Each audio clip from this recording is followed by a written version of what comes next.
Hi guys, and welcome to. Oh, I just changed the wrong overlay. Okay. Hi guys, and welcome to round four of the Isle of Wight Masters. I'm joined by a new co-commentator today. We have WFM Diana Mirza from Ireland. So, Diana, if you just want to introduce yourself maybe to people who might not know you, even though they should.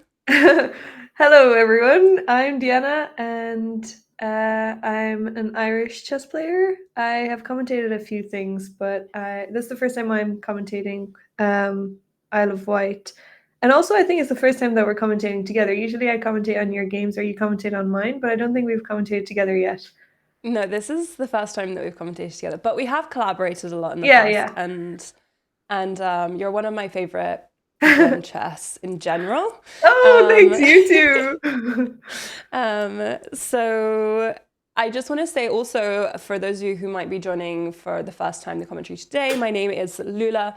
I am a chess player from Jersey and the Channel Islands, and I will be your host for all of the commentary streams for the Isle of Wight, and I will be being joined by a variety of different guests.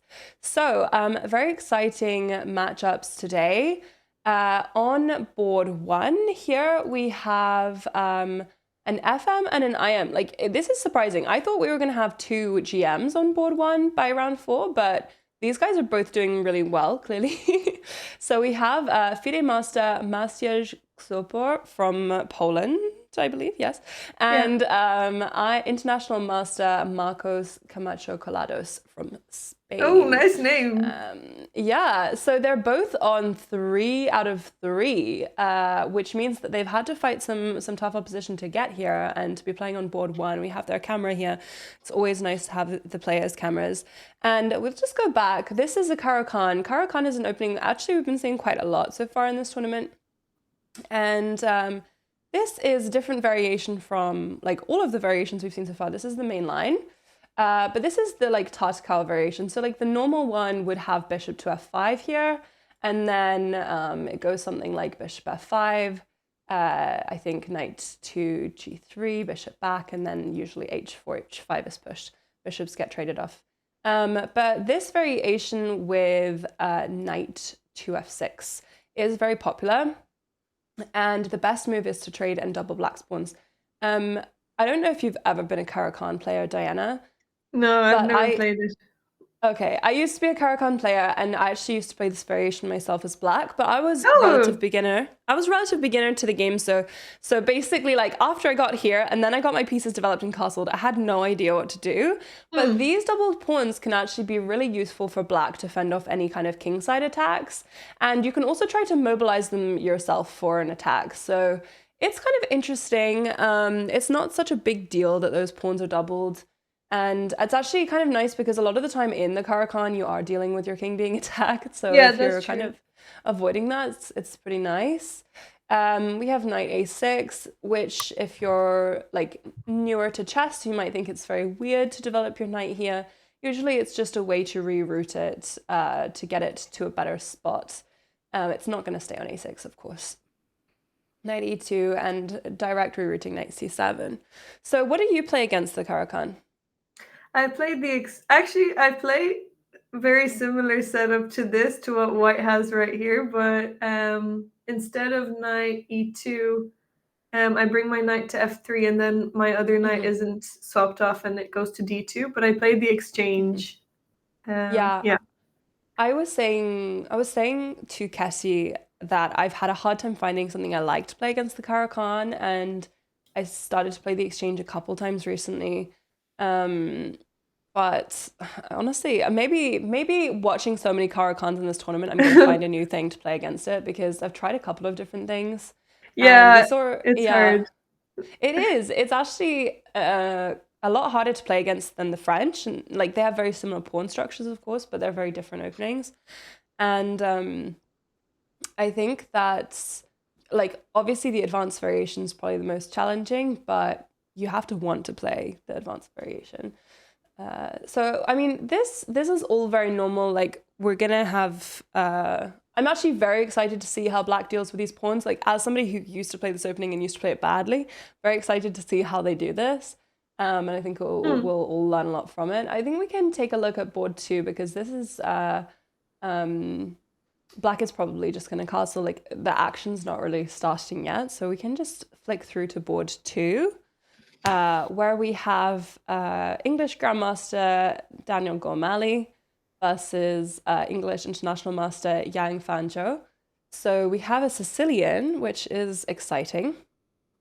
E4, C5, and an open Sicilian and a Najdorf. So we've had a Najdorf already that we followed closely in round two of this tournament, and Najdorf is tricky because like this like here there's like so many moves that White can play already, right?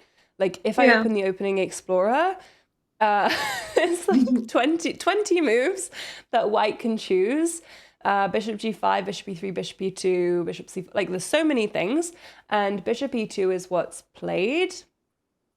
So this is pretty normal. It's just like the second or third most popular option, and obviously not going to be a shocker to black.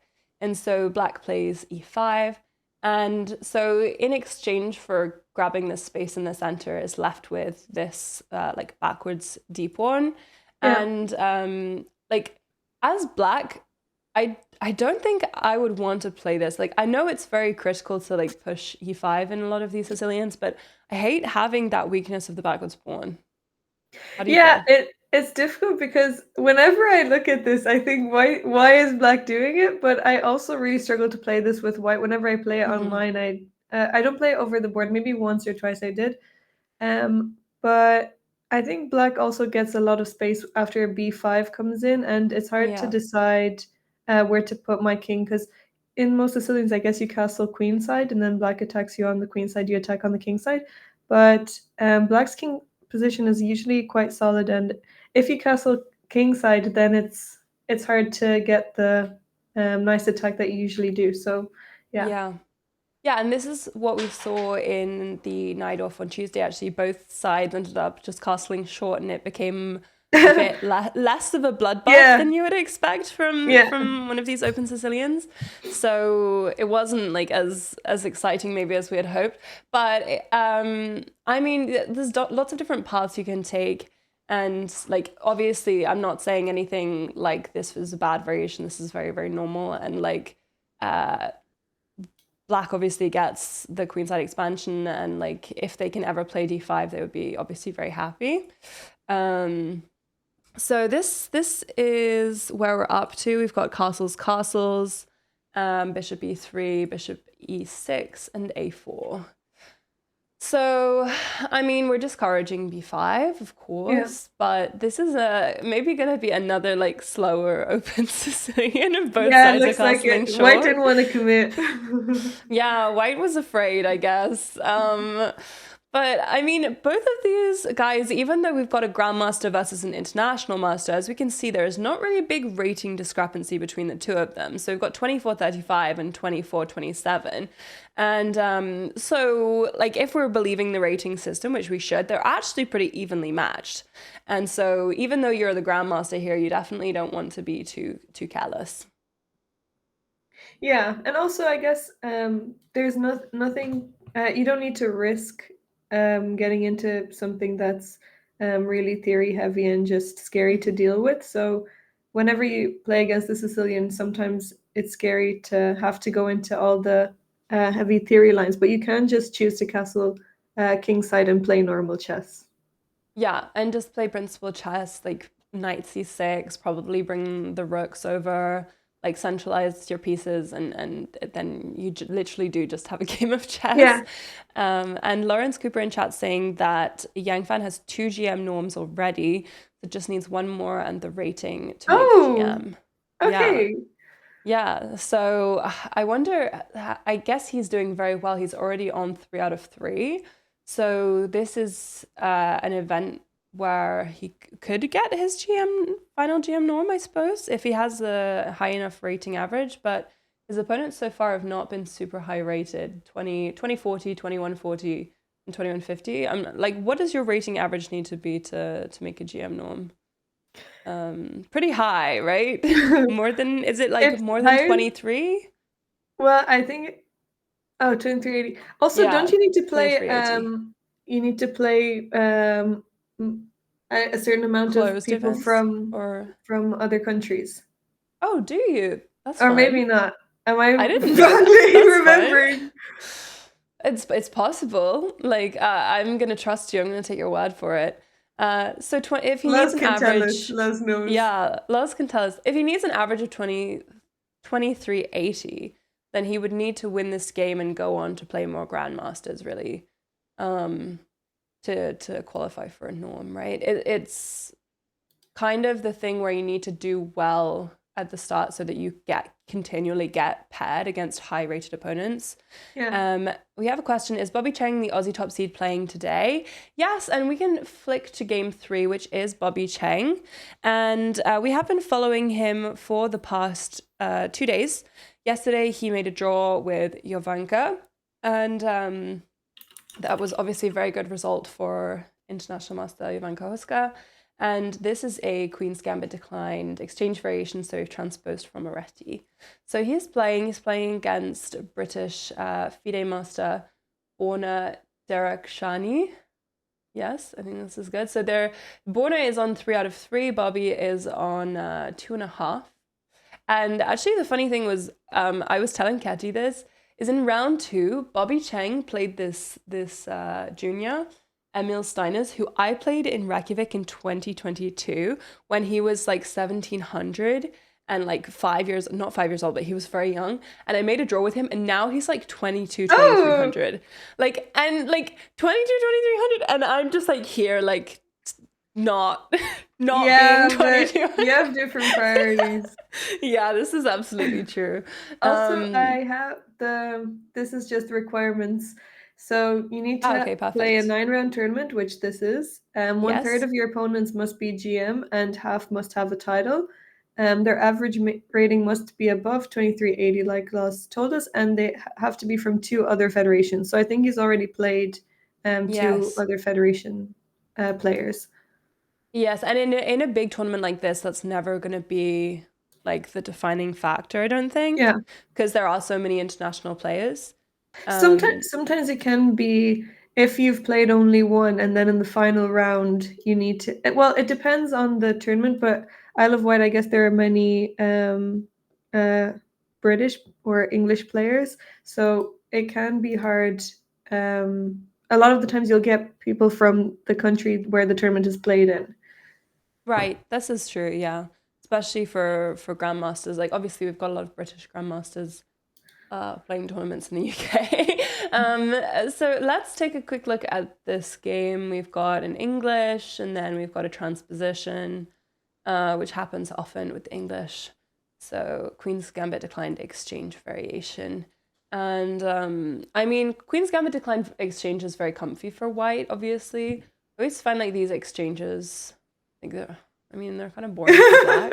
Like there's a reason I don't play the Queen's Gambit declined. It's not I don't know. It's not the kind of opening where Black is like having a fun time, right? Like even if they get a great like a normal position, like no one plays the Queen's Gambit declined to have a party. Like they do the King's Indian, I you mean, know? I think it's already up to White. Like White doesn't play D4 to have a party either. Okay, maybe true, but like okay, but if White plays D4 and there's a King's Indian, like we can see some Yeah, exciting. that's true, but the party is mostly being smothered and not have any space to do anything. And hope That's true. that we can get an F5 in. I think the party games are the E4 games. This is true, but we've seen lots of D5 or D4 D5s.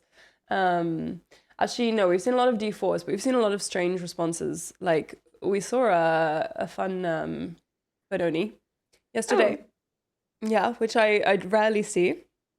But it's been really nice doing commentary and seeing like such a wide range of openings, because yeah, you learn a lot Mhm. from commentating, especially on openings. And in the Mhm. end game, I think like that's the at the start you're focused on the openings, and then there's so many middle games that it's hard to focus on all of them. But then when there's one or Mhm. two games still being played, you get a lot of insight from end games. Yes, absolutely. Yeah. We could take a quick look at board 4. We haven't generally been covering board 4, but just because this is Keith Arkell, British Grandmaster, and Sebastian Bogner. So Sebastian Bogner, he's a Swiss GM, somebody we've been following for past couple of days. And yesterday, I think he got a draw against international master Daniel Fisher yesterday. Daniel Fisher found this amazing way to get a perpetual. Like, he sacrificed his queen. Like, it was crazy. It was great. And in round 2, actually, Sebastian Bogner was being like outplayed by this 2200 who was so I think I remember that game. His opponent got unlucky in time pressure. Yeah, his opponent just like made one wrong move in time pressure. And so like I'm kind of invested. I want to see Sebastian Bogner play, like just outplay somebody, because like not to sound like he hasn't, but like I want to see him like really play the game of his tournament, because I am kind of rooting for him now. Like, he's clearly like a very skilled like opportunist. I've seen him jump at times, and playing against another grandmaster today. Obviously, he's on 2.5 out of 3. He's not doing badly. He's not like losing loads of rating. Nothing like this is happening. But he is playing down, by about 200 points. So even though you're playing another grandmaster, this is like a game you want to win. Yeah. Also, Keith is a good friend of mine. Well, I know Keith for a long time. He was actually the first grandmaster that I beat in a friendly game. I've never beaten any in classical, but I always thought that he let me win. So it's nice to see Keith playing. Also, he's a very solid player, I think. I think he grinds his opponents a lot. So it will be tough for Sebastian, I think, to, well, hopefully.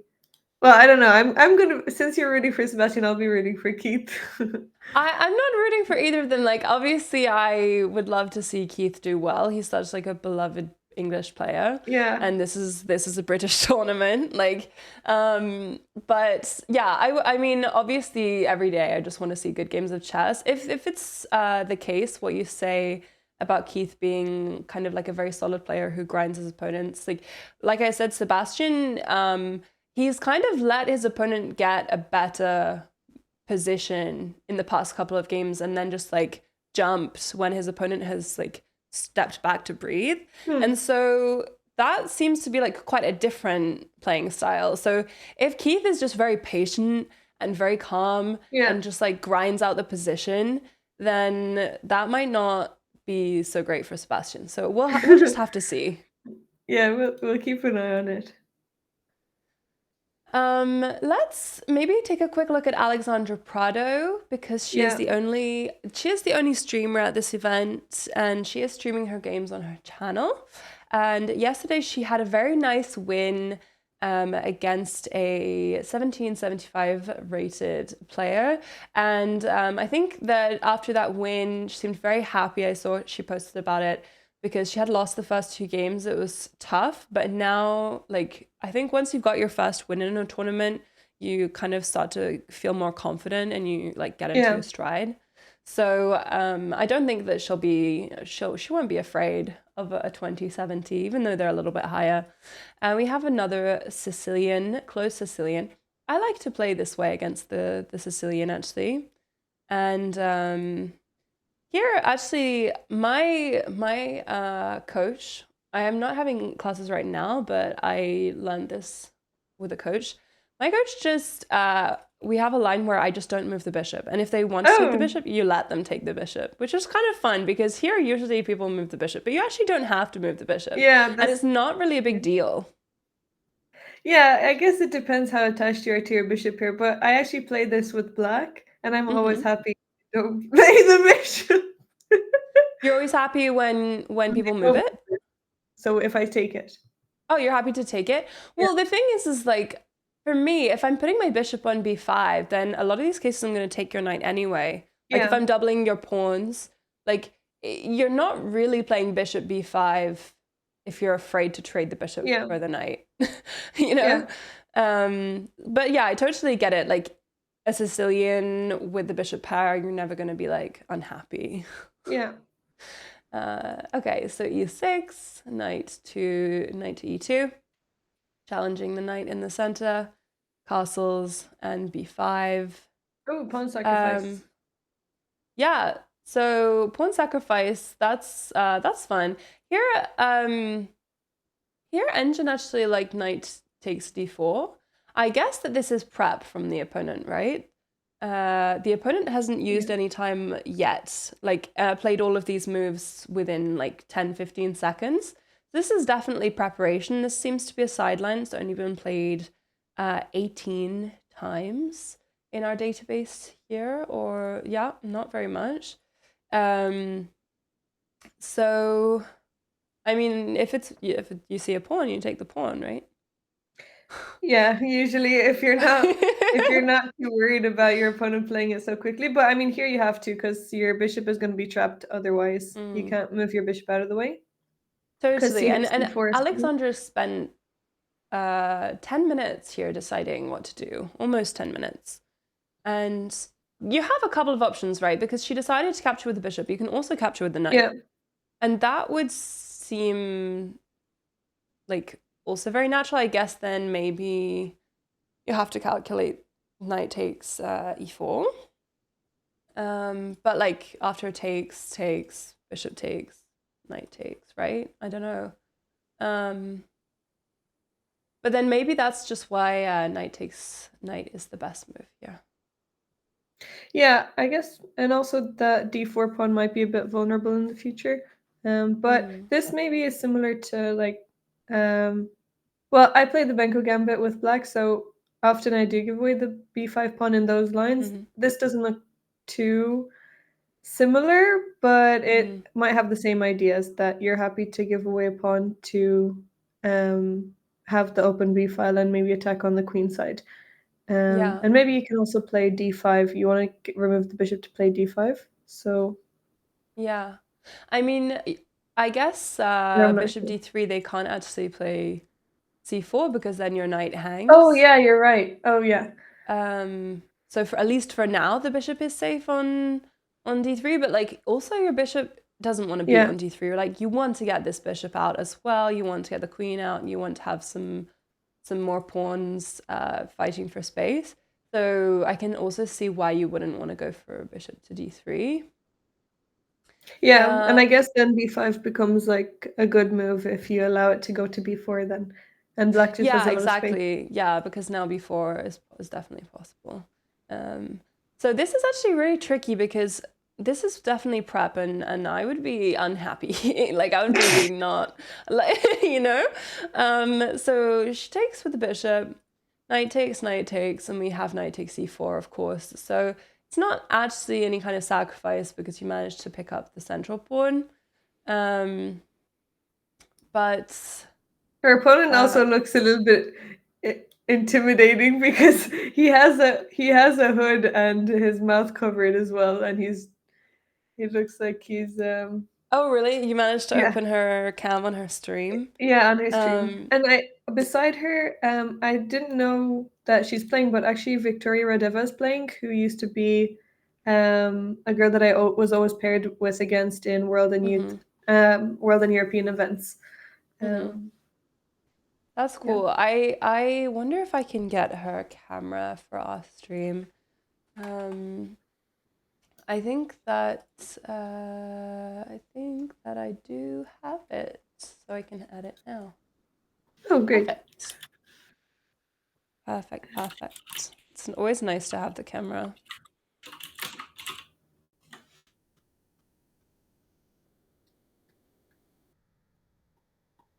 We can upload it there. I can send it to you as well in our chat. Okay, yeah, her opponent does have this hood and the mask, and they're like the body language. They're okay. They mean business. Okay, is it like a kid, like a teenager? Yeah, it looks like a teenager. Yeah, these are like psychological strategies. For who? guess, Because like it seems like it might also just take away from like I don't know. It feels whenever I put a hood on, it feels wrong, It does. It feels especially like, yeah, inside. yeah. Oh yeah, her opponent is very young, and he's like stretching. He's playing with his pen. Oh my gosh, I'm not a I'm not a good candidate for like playing against kids because they're always doing some kind of fidgeting, you Yeah, know. And I totally get it. yeah, Like it's kids really have to annoying. fidget, but as The the worst is opponent, like, yeah. oh, The worst is when um, they have a water bottle and they just take a sip every 5 seconds. yeah, And they don't stop. And they close the lid. They take a sip, put it back, like close the lid, click, click, open the click. lid, take a sip, put it back, close the lid. It's the most annoying thing. I think I've heard that a lot of people don't enjoy playing against streamers, and I haven't really had this experience with kids. Like usually kids are either they don't care or they're kind of excited because these kids Yeah, are yeah, also the candidates for watching streamers. Like a lot of these kids do watch, you know, like Gawking yeah, Chess, Hikaru, and like engage with YouTube content outside of chess as well. So usually they're just like kind of like excited because they like to check out your camera, like they like to do all of this stuff. yeah. Um, I've never had like a kid complain. Um, and it's usually adults. Like it's usually like it correlates with age, right? Like the younger your opponent, the less they care about your streaming. Um, Yeah, or the less they're bothered by it. yeah. But Or a lot of the times the parents might have something to say because I remember I was streaming in Citrus one year and I was playing a little kid and the I asked the parent if I could if it was okay that I stream and she was a little bit reluctant, but I think it was more because she didn't want him to be distracted.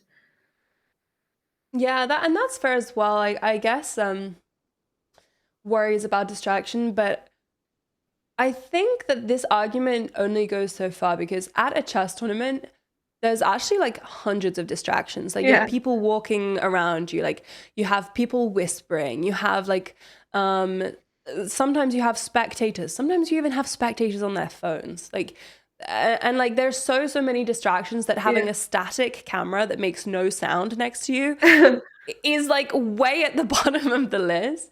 I Yeah. guess if you don't like to be on camera, I Yeah. understand this aspect more. So like personally, when I'm streaming at tournaments, I always angle it away from my opponent. So I don't tend to do this 90 degrees angle that Alex has. Instead, I usually put it be kind of behind my opponent so that their face is never on screen.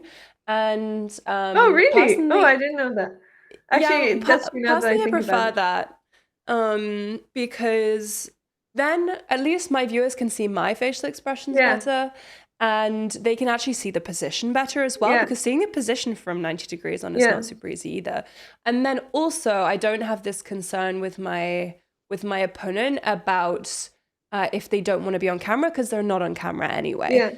Yeah. And like I actually really do get it because if I wasn't a streamer, I don't think I would want to be on No, someone else's definitely. camera. Yeah. Even as a streamer, I'm constantly thinking, "Oh shit, is the angle good?" Yeah. Or like, how many people are watching? Is the camera even working? Because you can't. It's hard to check during the game. Yeah. Yeah, you can't. Yeah. And so we have a comment from chat saying, let's be real, we are only watching to see our pieces in your face. And this is totally true. Like I had some negativity about my streaming at my last tournament because um like people in general were like kind of skeptical about it and about them being on camera, but the viewers are really only watching to see the streamer that they're Yeah. rooting for. Like you could be anybody, you know, you could even be like a famous grandmaster and the person who's streaming, their viewers are really only there to watch them. So it's not about who they're playing. Yeah. And yeah, you're the focus, so you should be in frame.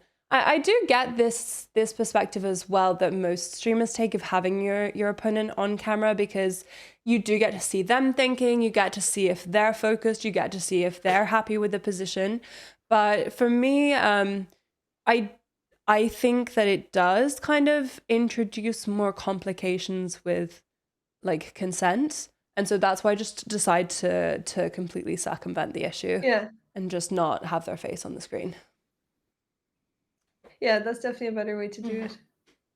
I mean, at most tournaments these days, they just kind of write it into the terms and conditions of the tournament so that, like, if you've signed up for the tournament, you've agreed to be photographed by the official Yeah, photographers, you've agreed for any local media to come and film, you've agreed to be on streamers, cameras, like all of this kind of stuff. And so, like, people complaining is less of an issue because they've actually already unknowingly yeah, consented to it. Like, I don't know about this tournament in particular, but that's becoming a more and more popular way yeah. for organizers to deal with it.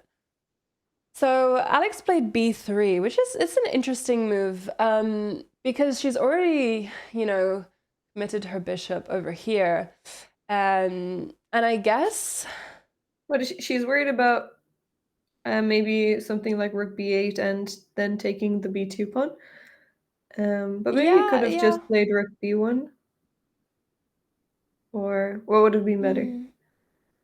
I'm not sure. I think Or maybe so that's like not even a problem because the let's a7 say pawn is hanging. let's say like C4, rook B8, knight takes A7. Yeah, well, first, yeah, I guess first we need to defend the a7 pawn. Right. So we could have something like C4. But probably, I mean, I actually don't even think it's much of a threat. Like, we can probably just, as black, I don't think rook b8 is actually that much of a threat because, like you said, a7 is hanging, and we don't even want to spend time defending it because there's no nice moves. Usually, queen c7 is how you could develop your queen, but the knight is on b5. So just playing a6 and then the knight goes back would be fine for black. So I guess b3 isn't so, it's not necessary. Yeah, exactly. So I was thinking like A6 is a very common move in these positions anyway, where the bishop Yeah, is captured. And white usually doesn't really mind black playing A6 because we're going to move our knight back at some point anyway, yeah. right? Our knight's never going to live on B5 forever. And so A6 is not really a big deal. And I guess, yeah, she was maybe concerned about rook B8, but I'm sure she must have looked at knight takes A7. But I think when you're playing the game, it's like very normal to think like, oh, what if my knight gets kind of stuck? Yeah,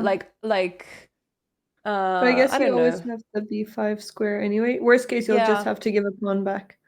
Yeah, I guess maybe she hadn't considered playing C4 though. Like C4 is just the Yeah, top engine move, but like let's say she had just played some like knight G3 is also a very valid move.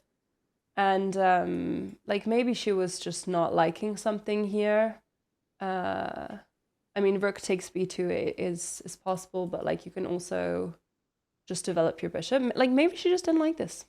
Or yeah, chat is saying queen b6. I guess you can always take the bishop, but if you don't want to trade this bishop, then maybe she just wasn't a fan yeah, and of now this this. looks very vulnerable over there. Right? Like after bishop to d7, which is the top move, it's a very natural move. It kind of feels a little bit uncomfy. You do just have one tempo to play like a4 or like c4.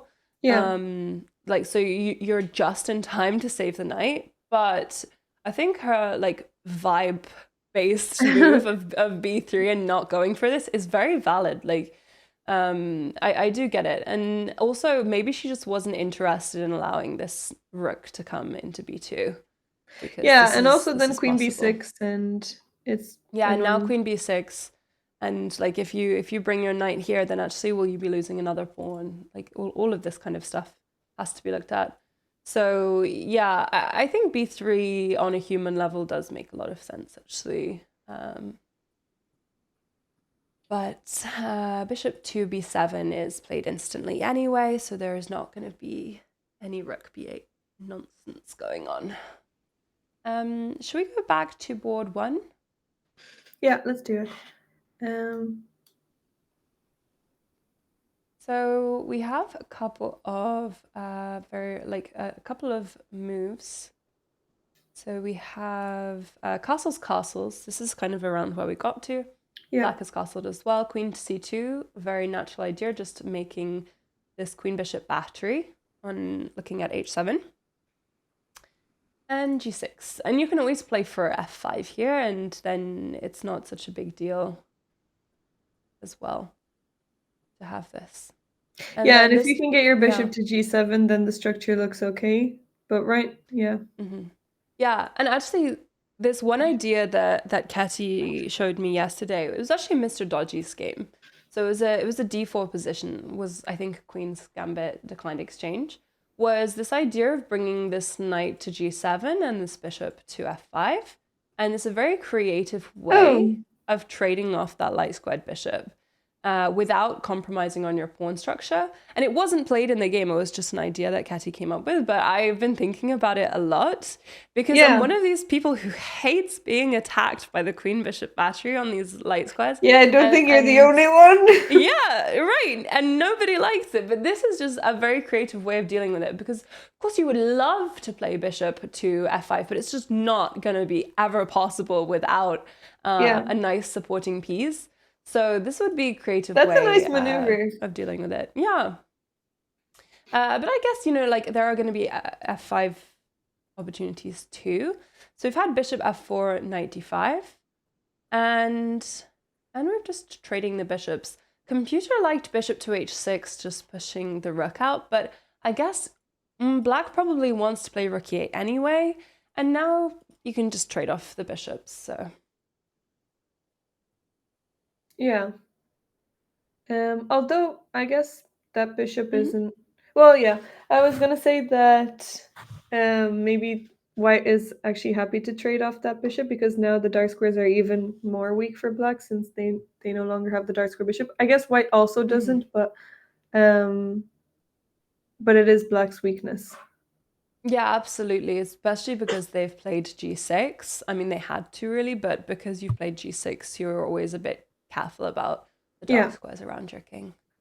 And A5. So that's fun. I think that I always whenever I see someone else play like A5 or H5, I'm like, excellent move, alpha zero move. If I play A5, it kind of feels like it's because I don't actually know what I should do. Well, I mean, here black can't be playing on the king side, so and they don't have any central pawns anymore, so they have to choose the only side that they can play on. And I guess a5, if you can get, well, I don't even know if a4 is the idea, but or even I'm not even sure if you're trying to stop b4, but maybe you just want to play b5, get your bishop out to a6, or maybe even b6 and bishop a6 and trade the light square bishop because the light square bishop is more annoying to deal with than previously the dark square bishop. And Yeah. also the bishop on c8 doesn't have any nice squares to go to on the h3 c8 diagonal. They will just be kicked away. If you go to g4, then h3, and if you go back to h5, then g4, and your bishop is trapped.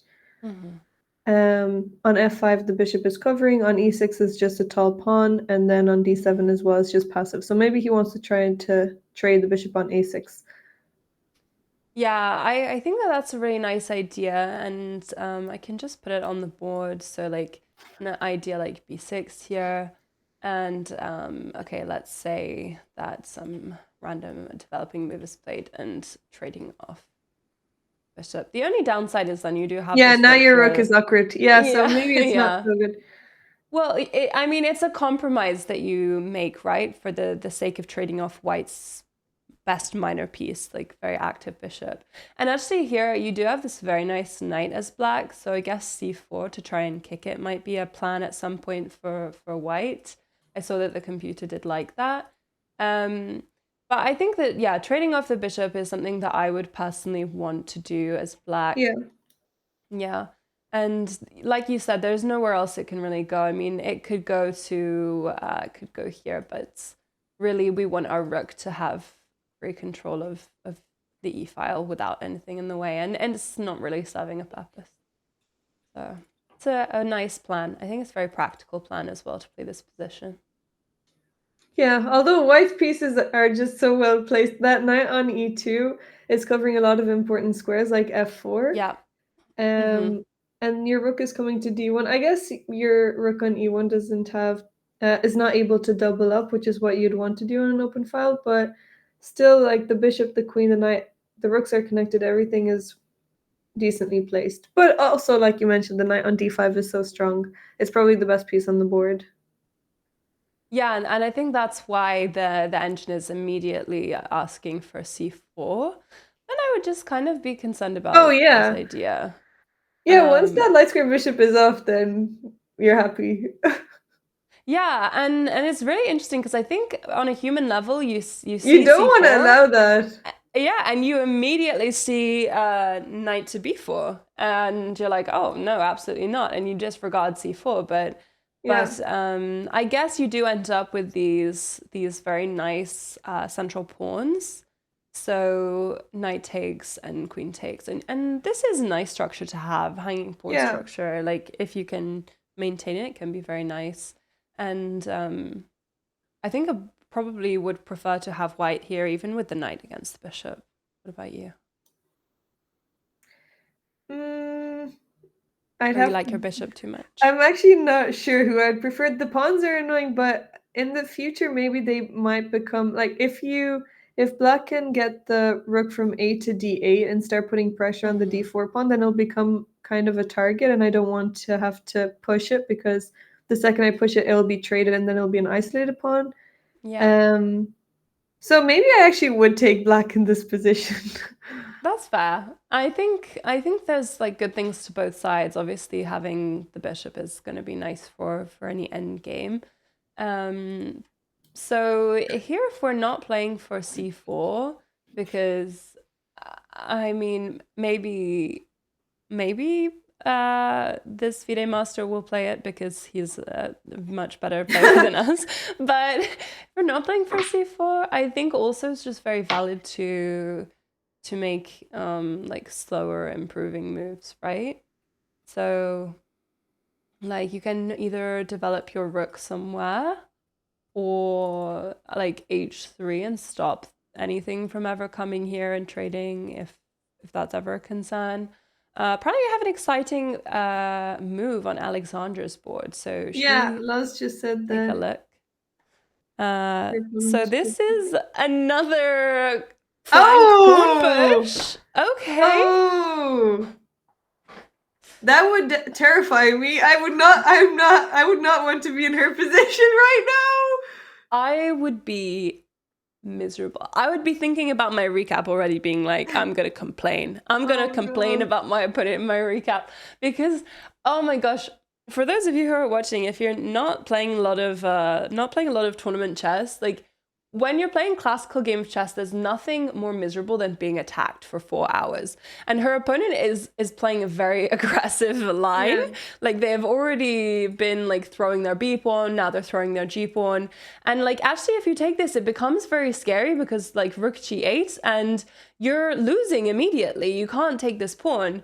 You're you just can't take Yeah, it. your king is too weak. Um, This is the thing with when you're playing against a Sicilian and you castle early. mm, Uh Yeah, black can just wait to castle. I mean, that's I guess a thing in every opening where it's opposite side castling. If you just wait, you don't want to castle before your opponent. Usually, you want to try and castle at the same time. But if you've already decided which side to castle, and then you're just allowing your opponent to, well, giving the chance to your opponent to start an attack on your king. And there, I mean, e8 is not the safest square because the rook is on e1, but opening up the g file would um, be much easier for black to create an attack on. right, and Alexandra has made the right move and retreated her bishop instead. So unfortunately, this does mean for her that black has kind of already very advanced pawns on the king side that they can go for this attack on the castle Yeah, king. And yeah, sometimes chess is just like a game of chicken where you're both waiting for the other side to castle. yeah, So you can find out what kind of game of chess it's going to be. Which again, if you're not playing tournament chess, you kind of don't realize how psychological this is because yeah, when you have an opponent like sitting across from you, like you really are trying to figure out what kind of opponent will this be. Like, are they gonna play like like classical, like civilized positional chess? Am I gonna be blown off the board? Are they gonna try and destroy yeah, me in 20 moves? And like it really changes a lot about the whole experience and about the game. And so of course here this developing move comes with an attack on the knight. And it just seems like Alexandra's opponent is just playing extremely actively. Like Yeah. every move is coming with a threat. And as our chat is saying, of course they can just go for queen c6 and be threatening checkmate already. And if f3 to hit with g4. So this would be a very unpleasant position. Even though the engine says that it's actually it's not so bad, maybe it's slightly better for black, psychologically this is really hard to play for white because you're not attacking on any side. You have your knight on b5, but it's not really, everything is covered on that side. Yeah, psychologically this is so much easier to play for black. First of all, you've got your preparation, and if you get your preparation, you have this psychological advantage. Also, he is up almost 25 minutes on the clock, so he has a time advantage, which is very important in these games because there is no time control. So when you get into time trouble in this game, that's it. You're going to be playing on increment for the rest of the game. So Alex needs to not be scared, basically, because the worst thing you can do is get paralyzed and spiral. And in one of my first tournaments, I was being attacked by a higher rated player. And I was just sitting there and letting my clock run down and thinking, and I managed to think myself. I managed to think myself into thinking that my position was dead lost and I should just resign. No, I didn't resign. But I spent such a long time and I really thought it was game over. I kept playing and I ended up having a much better position than my opponent. But chess is so psychological. And when I went and looked with the engine after the game, I realized that this position I thought was completely lost was dead equal. I was totally fine. And I was just doubting myself because I was playing someone who was higher rated than me. Yes, okay, Alex doesn't have this rating problem here, but if your opponent is super aggressive and you know they're just trying to blow you off the board instantly, it's not fun. No, it's not. And you should always believe in your position because worst case you lose and you don't know where that came from, but but the good things about it are way outweigh the bad things. You always should believe in your position. And then you just look for moves that are way more aggressive, which make your opponent also have to think a little bit more because they have to calculate more. Yes. Yeah. I totally agree. And one of the most useful pieces of chess advice I was ever given was shocker from Mr. Dodgy. And I don't think he said it in these exact words, but basically the takeaway is if you haven't done anything wrong, you can't be punished. And so if you've played principal chess moves, you've developed your pieces, you've castled, you've controlled this, if you've done all of these things you're supposed to do, there's no reason your opponent should be winning. There's no reason you should be able to be punished for making only good moves. Yeah. And so Alexandra in this position has made only good moves, right? But she's still there's this feeling that you're being punished because your opponent has an attack on every move. They're threatening checkmate. They're threatening tactics. And in reality, she hasn't done anything wrong, and she just needs to keep this in mind. Yeah, that's true. I guess it depends what is good and what's maybe just neutral moves because... That's true. Yeah. Because if you play, for example, b3, it wasn't a mistake, but it was a move that doesn't add to her position and just gave a bit more opportunity to black. So if you do a lot of these moves, they can add up and then your opponent is just ahead out of nowhere. So absolutely, this is true as well. You can't be especially in a game in a Sicilian, you can't just be shuffling, Yeah.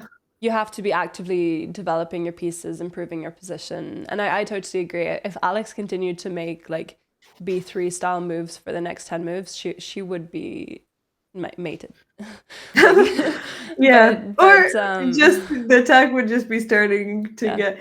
Also, if you do give your opponent a chance to find good moves, sometimes they might not, and then they can weaken themselves or over push. So it's not always bad to make moves that are just maybe kind of like passing moves or neutral moves that are not threatening but also not improving your position. Yeah. So sometimes it is a strategy, but it's usually not, yeah, when you're being attacked or when you're Yeah. opposite side castling. I hope that she keeps her nerve. She's gone into a bit of a think. Shall we go back to Yeah. maybe board 2 and 3? We haven't taken a look since the beginning. So board 2, and we were here kind of knight c6, this last very normal developing move, and now both sides are pretty much fully developed. Just got to bring the rooks somewhere at some point. So bishop to f3, rook to c8. Yeah, this makes a lot of sense. Rooks belong on open and semi-open files. So knight d5, bishop takes. Okay, fun. Would you take this knight? Are Mm, you afraid of knight b6? Is this annoying? knight b6, rook c7. I think not. I don't No. think it's the worst thing. Also, maybe I actually want to play rook c7 so that I can double up later. But I guess it's hard to get that knight out of there. So I would have to reroute like knight b8, knight d7. Or, I mean, I don't think I would want to play knight d7 immediately. Mm. Um, I mean, actually, that maybe that would be a move because then you also have the c5 square. Mm. Yeah, I think that the knight b6 looks nice, and it does help to keep some control over d5. But I mean, the more centralized your outpost, the better, right? And this is pretty peripheral of an outpost, so it's not like devastating or anything.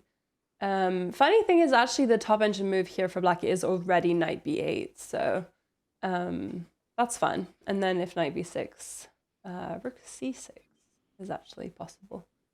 So you don't have to play rook c7. You can have it defended by your pawn, which is kind of nice, I guess. Yeah, Um, and you don't have to be worried about the skewer of bishop b6 after the knight moves if your rook is on yeah, c7. yeah, Yeah, for this sure. looks. I mean, it's not maybe the most obvious route, but bringing your knight to d7 does make sense. Um, Yeah, doesn't just the show. yeah, Obviously, yeah, black would not play king h8, but yes, this is it's nice to be tactically aware, and putting the rook on c6 would definitely prevent any tactics. So instead, White just gets rid of the knight and says, "I don't want any problems." And I guess that makes sense because this knight can fight for d5, right? So now there's no backwards pawn as well. So if you manage to like blockade your backwards pawn or resolve this situation, like this d6 pawn is now not really a target. yeah. It's That's not, true. we can't The put d rooks file, here yeah, anymore. Yeah. I mean, we can put rooks here, but we're not targeting anything. So yeah, this is probably actually quite nice for black, even though white has this space and this clamp. It does open up the e4 square for potentially putting something here as well. yeah. Knight Definitely, white d2. has more space and the bishop pair. Yes, which is nice, always nice. Gotta be careful that a move like bishop to b6 is never possible because that would be annoying, but it would be challenging to set up, so not really worried. Okay, putting pressure on the c file, c3, and trading off the last knight. So we do just have the two bishops left as our minor pieces, which is quite nice. I like this for us. Yeah. And we're threatening rook a4, which Oh, that's looks a quite. nice move. Yeah, rook a4 is really nice. Thank you. It's not even an engine move. Yeah, I really like. I think that my favorite moves are rook lifts or discovered attacks on a queen. Yeah, actually, I had this really fun conversation in London at the London Chess Classic with this lady, and she was playing in the chess tournament. I didn't know her at all, but she came and spoke to me, and like she didn't know I was a streamer or anything. She was just speaking to me, and she was saying that like in games where she wins, like she finds that it's because she's moved her rooks a lot, and Oh, if she loses, she's like, yeah, I just didn't move my rooks enough, and I was like, that's so that's cute. that's interesting. But like, it's actually true that rooks are quite hard pieces to mobilize effectively, Yeah, especially if you don't have open lines, or like rooks are really kind of like the last piece to join the game a lot of the time, yeah, other than the king. So yeah, I think that using your rooks correctly, like rook lifts like this, can be really, really powerful. And it's hard sometimes to find rook lifts, I find. yeah. Um, It's hard to find and making them at the right moment as well, because I mhm. guess here already your pieces are up. Often, you can maybe do something like f4, rook f3. But if you, I Mhm. remember there was a game that you were looking at yesterday where the black's rook ended up on b4 or something. So Yeah, it was also the your rook can Benoni. be. Oh, right, yeah. So Yeah. also your even if you do go for rook lifts, your rook can end up in the most awkward position, and then you end up maybe having to find a way out of there and might even lose it or trap it.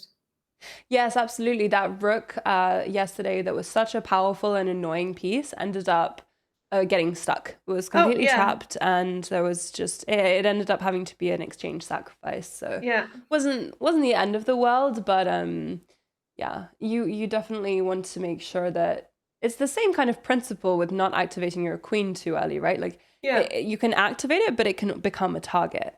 yeah. We had somebody in chat asking where is this tournament happening. So it's happening in the Isle of Wight, which is an island in the UK. What's Have up, you ever been? Lorena?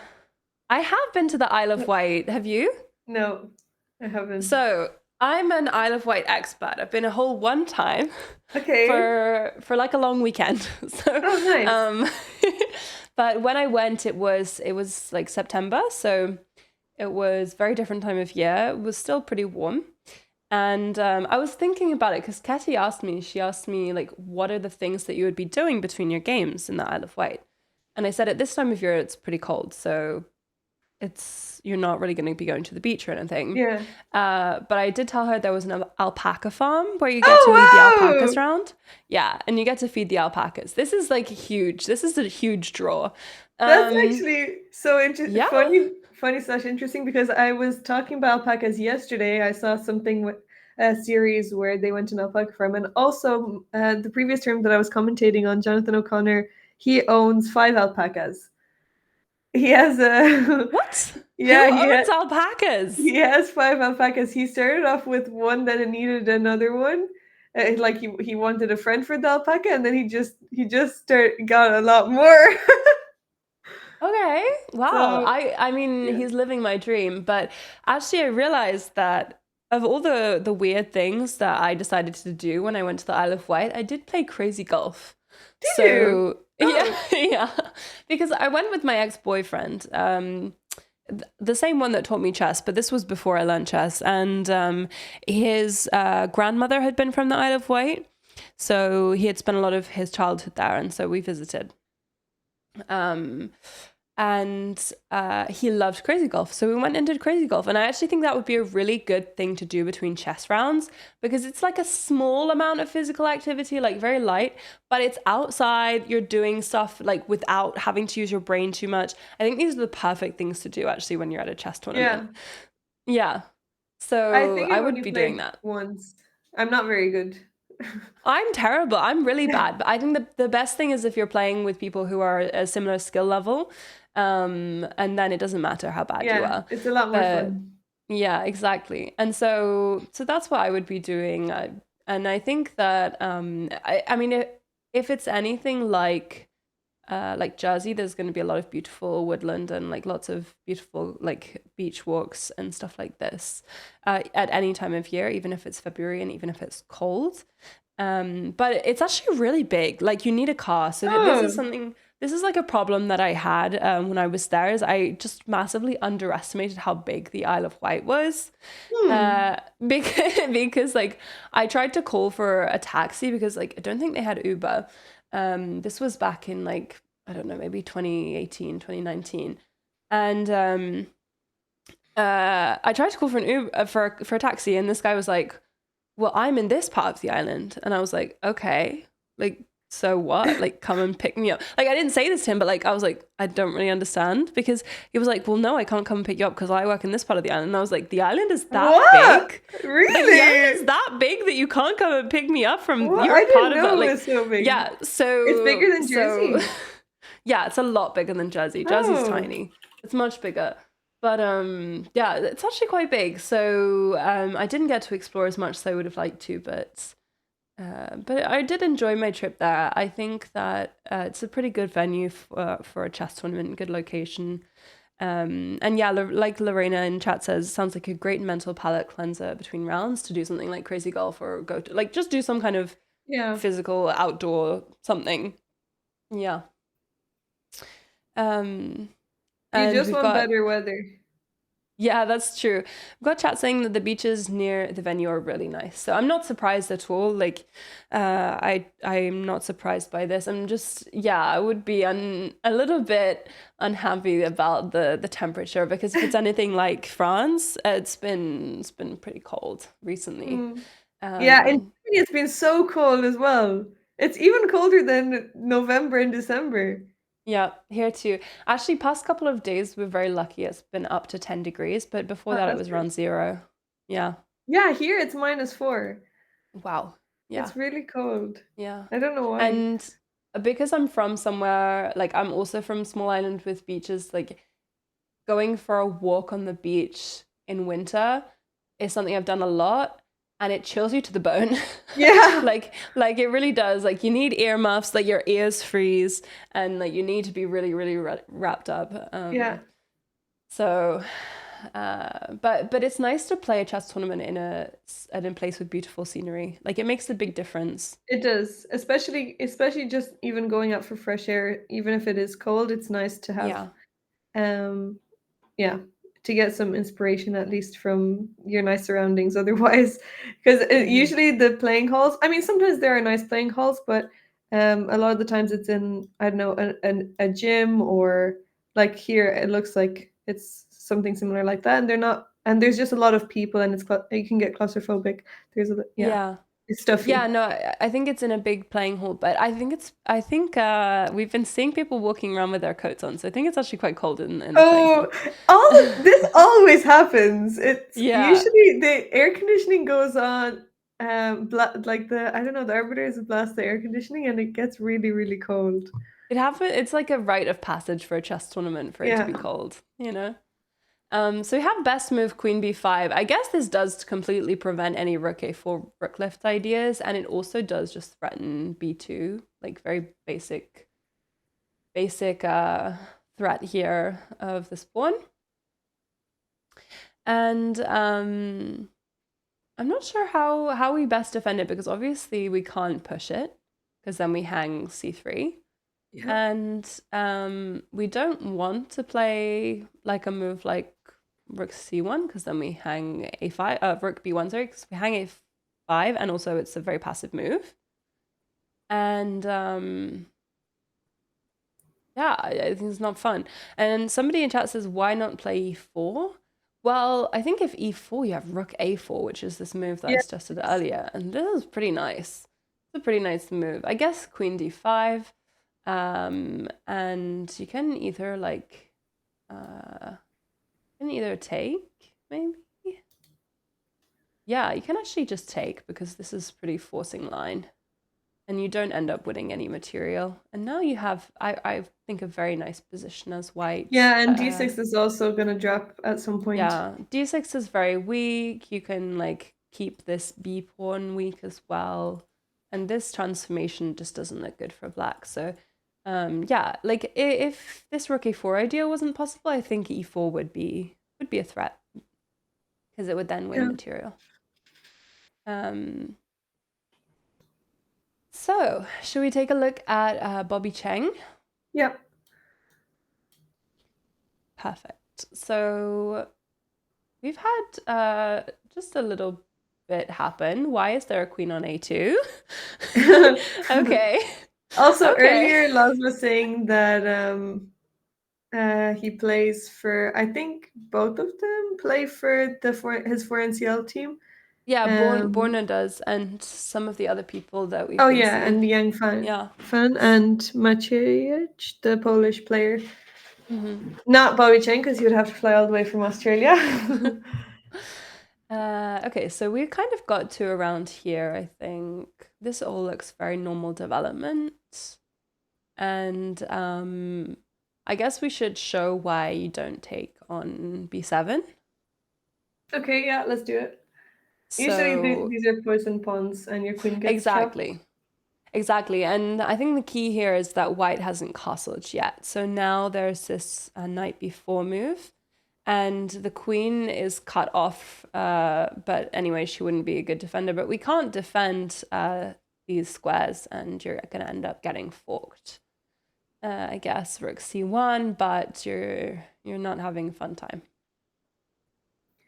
Yeah, Yeah, actually, bishop d. it'll take some time to castle as well. Yeah. So usually we don't grab b pawns unless there's still a king in the center, I would say, because then you have the threat of taking with check, that kind of thing. But yeah, here we definitely just need to prioritize getting our king safe. So a3 is played to prevent any knights hopping in here. So I guess actually this is a way of threatening to take on b7. Yeah, that's true. Yeah. So that's quite cool actually, because directly correlates to what we just mentioned. But this knight b4 idea is very strong, and it's nice to see that we're renewing possibilities. Knight a5 with a tempo on the queen, not only attacking but defending. So there's no way to take this, and the queen hides on a2, which is Interesting fun. place for the queen. Usually your bishop goes from c4 to a2, but now your queen is there. Yep. And bishop Not the to worst. I bishop to mean, you're putting e6. pressure on d5, but you Mm-hmm. don't really want it over there. Yeah, and especially with this bishop coming back here, now the queen is not gonna live here forever, I don't think. Yeah.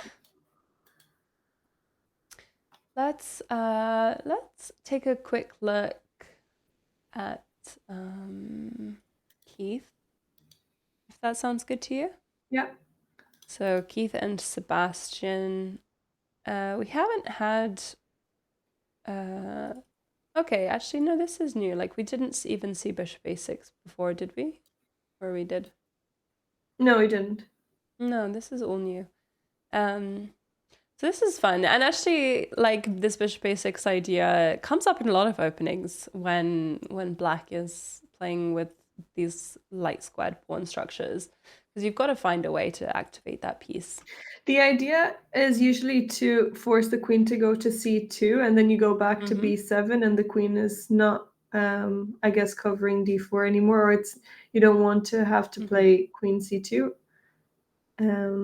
Yeah, this is nice, and then the bishop is very strong. That's very fun. Okay, so instead we just saw b3. So saying that we don't want to move our queen. Bishop to b4 was played, and bishop to d2, offering a trade. Black says no, and a bishop to g2 fianchetto. Castles.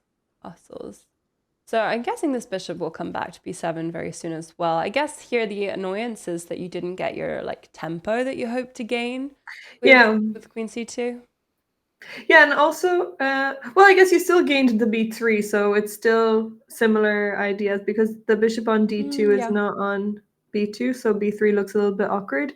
But also here you're stopping white from maybe pushing the e-pawn, so white will have to play rook e1 if they want to push the e-pawn, and the bishop on a6 is doing a bit more than on b7, but later on you probably will bring it to b7, but not, maybe you'll wait until a few moves. But I guess you'll have to protect on d5 as well. Have you played this opening? No, but I was teaching it to someone a few weeks ago. Oh, so you're an expert. Perfect. Well, not exactly expert, but I The only thing that I recommend, well, not the only thing, but it's hard to find a good opening against, not a good opening, but something that you might enjoy against d4. And I play the Benko Yeah, Gambit, and it's not maybe very easy to play if you're not comfortable with giving away a pawn. And King's Indian I stopped recommending because it's kind of I think it's very suffocating. hard to play for lower rated players, King's especially. Indian. Yeah, Yeah, I think it's hard. Well, I think it's easy to learn, but absolutely. But yeah, to actually execute well, I yeah. think for lower I rated think players is everywhere, even almost higher impossible. rated players. I That's think, true. yeah. That's true. Yeah, we did see a failed King's Indian from a high. Did Well, you? like, well, was it from Sebastian? No, I don't think it was. But yeah, basically, Black just started playing on the queen side for no reason, and then things obviously didn't go their way. Yeah, Uh, always it's that case. Yeah, I stopped playing it after I started playing H3 for White against the King's Indian, and then I just realized that. Well, I always knew that it's hard to play, but I didn't know what to put in the space to change it to. But the Nimzo, I think is a good. Well, it is the best opening to play against D4. Yeah, Nimzo is just a very complex opening though as well. And I would agree that it's very hard to find something that you like against d4. And I think that in almost every response to d4, the problem is that you can feel very suffocated. Like it feels like you don't have enough space. And it's because like in these openings, so often need to get like some liberation with c5 at some point. And because White in a lot of these d4 openings is trying to play e4 at some point. And White usually does get to play e4 if you don't know Yeah, what you're doing yeah. against if you don't know what you're doing against them. So very easy to feel suffocated. Um, but obviously, I don't think that will happen at this level. Yeah. So knight e5 and bishop back to b7, bishop to f4. And we have some knight maneuvers now to gain a tempo on the bishop. So what do? Do you move your bishop? Do Yeah, you... this is hard because where are you going to move your bishop? There's no good squares. Right, so do you just allow knight takes and then g takes? Mm, Or yeah, I guess, yeah. I mean, the only square is e3, maybe d2, but actually d2 then d4 is hanging, so you only have one square e3. I you guess know, the move is chosen for you. I have this crazy line from the computer. It's not the top line, but it's on par with the top line in terms of evaluation. And it's h4, knight takes, g takes, and you just completely sacrifice your kingside pawn structure because you're going to try and attack on the king side, I think. Hmm. Yeah, I guess you could use the g file. You can always play king Yeah. h1, rook g1. Yeah, and you're just going to allow this pawn to be grabbed if you want. Well, like there's not really any way to save it. Hmm. Can you push it? Or oh yeah, I guess you've already played queen d3. Yeah, but I mean apparently this is now very bad.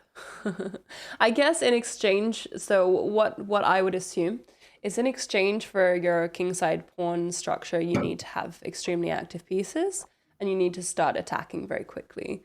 So a move Yeah, and like I queen guess to you are threatening to d3. take on e4. Yeah, exactly. You are, and you're threatening to maybe get your pawn back as well. And if knight takes, I don't think we take here. Then I think there are going to be problems with like maybe even Oh yeah, you lose your knight, yeah. f6 and attack the pinned piece. But the knight on So e5 is such a nice piece, so I guess it's worth it, maybe. yeah, But still, means yeah, still scary, it's very especially if that nice. bishop on b7 gets activated. Yeah, and now I guess we can see the compensation. We can see what Stockfish was after because we're attacking lots of pawns. We're attacking the king, and it's not so bad. I guess this is a very creative response. We win the pawn back this way, maybe. I still think I would feel a bit uncomfortable though with my king. What about you? Or not? Yeah, if I'm not using the G file for a rook and my opponent is using it to attack, then yeah, it is very Yeah, uncomfortable. yeah. I guess actually knight to g4 is very, very nice. And then, no, I don't like it. Yeah, it's not I nice, don't like especially it. because of that bishop on No, d5. I don't like it. I'm trying to convince myself to like it, but I don't like it. But yeah, it's funny that Stockfish was quite in favor of this. Yeah. Best move though, apparently something like Rook C2, which is not very human. And instead we have much more normal move played, Bishop to E3, and now Bishop to B4.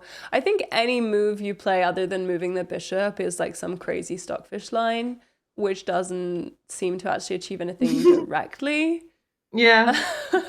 And just completely compromises your pawn structure. I mean, this pawn structure can be good sometimes with like King H1, Rook G1, just as you were saying. But like you have to be in the mood for it as well. And you have to Yeah, and be prepared with all of also, your pieces.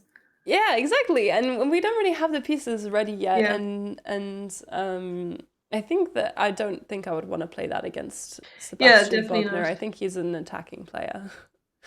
So Yeah. but that was a very interesting line with H4 anyway, and fun to look at. I think that a lot of people take the engine's word as like law and Yeah, also believe that the it's chess.com God. engine isn't the best engine anyway. It That's often doesn't true. go it doesn't go to such deep enough depth. That's true. Um, I have depth 18, so it's not bad, but yeah, absolutely, it's still a cloud engine. It's not going to be the strongest. Still be stronger than us, but I think sometimes we have better ideas than the engine. This is my hubris showing. Let's take a look at Alexandra Prado because she was in a bit of a sticky situation before, and we've had quite a lot of advancement in her position. So after queen to d7, we had knight back, knight bc3, queen c6, simply threatening checkmate. Now, if Alex really wanted to go and have a rest, she could play like knight d4 and hang checkmate and the knight at the same time. But she's not well, going to do more like that. a panic Yeah. attack. But she played knight to e4, so this is a creative way of trying to deal with the checkmate threat. But it does just seem like it loses a pawn. And so I'm not really sure about it. So we've got knight takes Yeah, e4, d that's. takes I c4, guess she queen just takes really didn't c4. like f3, but it's And gonna now come in anyway. f3 with the tempo on the queen is her idea. So she gave up a pawn to get this. So basically now g4 doesn't come immediately, and bishop Yeah, I guess to g5 really c3. spooked her. Yeah, and I get this. Actually, she gets a little bit more activity, but rook g8 is probably going to be played anyway. Yeah, exactly. You're just helping your opponent play it. Yeah. Yeah, and now knight to No, this is not g3. looking good. Yeah, this is looking a bit spooky. So we've got g4, and we've got king to f2, long castles. Oof. Okay. So And she's she's in a bit very of a low on tough time. spot. Yeah, she spent a long think to play knight bc3 was 16 minutes, to play bishop c3 was 8, and she had already spent some time in the opening. And we might be a couple of moves behind because I think there's delay on the live board. But I guess you can say that the opponent's opening preparation very much paid off. He's got quite a significant advantage out of the opening. And I mean, this is not like simple to play. And I guess like trying to get this tempo on the queen makes some sense. But she did give up a pawn here. And I think it's actually also very interesting how much the engine preferred c4 than knight back. I guess Yeah, I guess the knight is threatening you some continue things. to have threats if the queen moves And away. Like yeah. this is important that the knight stays an active piece, and that a6 would be like a very crucial tempo that black just probably isn't going to waste because black's just going for checkmate every move. Yeah. So now there's something here she didn't like about this immediate g4. I mean, it's just Um, very scary to deal with. They're threatening to take the pawn, and you have to move. I guess there's not many. You have to move the knight to defend it with the queen. Knight g3 would, or knight f4. yeah. So she ended up playing knight g3 in her variation anyway. So let's make this the move that we would consider here. And now I guess there's something here that she didn't like. And I wonder if it's just like H5, yeah. h5. But maybe. Okay, I'm very surprised that d4 is +1. Well, I But guess if you can I get was looking at d5 bishop in. c3. Yeah, I Yeah, was also looking at that. But I guess if you can get the pawn to d5, then you're starting to put pressure on Black's king, and you need to close up that diagonal. And if yeah. you swap off the c pawn, then that's also weakening the king if the king castles queenside. But Hmm. yeah, here, yeah, this looks good. Once the diagonal And is you can't closed, take then because of the king, yeah. So I guess maybe here you castle instead. Oh no, you can't. That hangs the oh queen. right, yeah, So this is why c4 was so much better because of these d5 ideas and the tactical motifs that come with saving the king yeah, not very from easy being to see. attacked. No, you have to see from a distance that after d4, d5, that like actually your king is quite unhappy now, and that the knight here is a very strong piece. And this is a lot to look at when you're considering, I think, in this position is, oh my God, my opponent is attacking me like a crazy Yeah, man. You know, like this is a completely different headspace that you have to be in. yeah, Um, But I mean, I think that she didn't play it in a completely unreasonable way, but she just doesn't get the active counterplay that the computer wants you to find in order to retain equality, yeah. which is it's unfortunate. So we've had a The follow-up time move. situation is also just adding to the Yes, yeah, it is. annoyingness. So we've had bishop to f6 and rook to d7 played. Yeah, it's annoying. We would want an open c file or something because we haven't started an attack with white. Yeah, Yeah, and I guess if we had played c4, then we could have the idea of even playing like b4 to sacrifice and then pushing more. Like if we had a rook here potentially, yeah, like this idea, like vague idea, but it's much harder with this pawn still on c2. Hmm. Yeah, I'm like I feel very sympathetically towards her in this position because it feels like you didn't get a chance to breathe from the start of the game and you've yeah. just been attacked the whole time. Yeah, okay. It's not a fun position to be in, Especially when the especially as tournament hasn't started off the way you want it to. right, and you're playing a clearly very talented child who's used 7 minutes of his clock. So Yeah, as all children usually do. They finish with more time on the clock than what they started with. yeah, they just they want to win quickly. They want to go home. They want to play like Fortnite, I guess. I don't know. But they play extremely quickly. And some of them it works out, some of them they play quickly and badly, but this guy's playing quickly and very well, so Yeah. uh, it's impressive. Let's take a look at board one for a moment. So we were over here, and the moves that were played were queen to d2. So this is not a candidate move that we considered here, but it's actually the top engine move, which is really interesting. I guess just because these dark squares are so weak, Yeah. as you mentioned earlier, Diana. And then if you can get a rook lift to h3, although the bishop is covering and the knight is covering e3, but if you can attack h7, then checkmate is unstoppable. Yes, yeah. And you know what? I watched this video yesterday of this very famous French streamer who had just started learning chess and he's having lessons with Blitzstream, who is the most popular, I think, French chess streamer.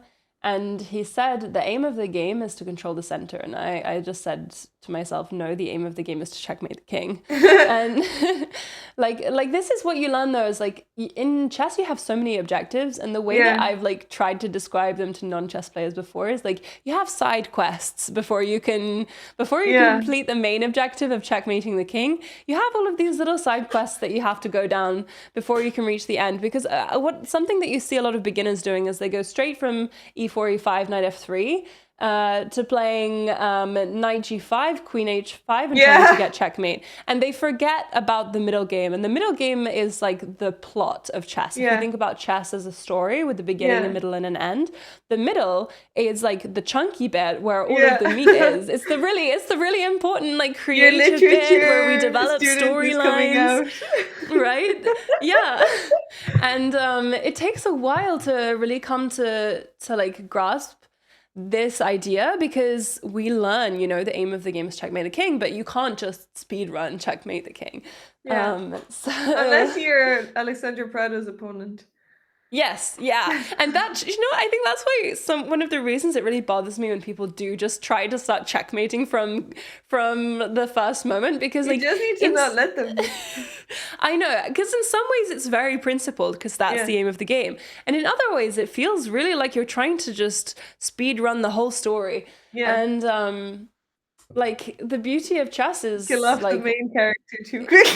yeah, exactly. And so I don't know. I think people view chess differently, and that's one of the really interesting things about it.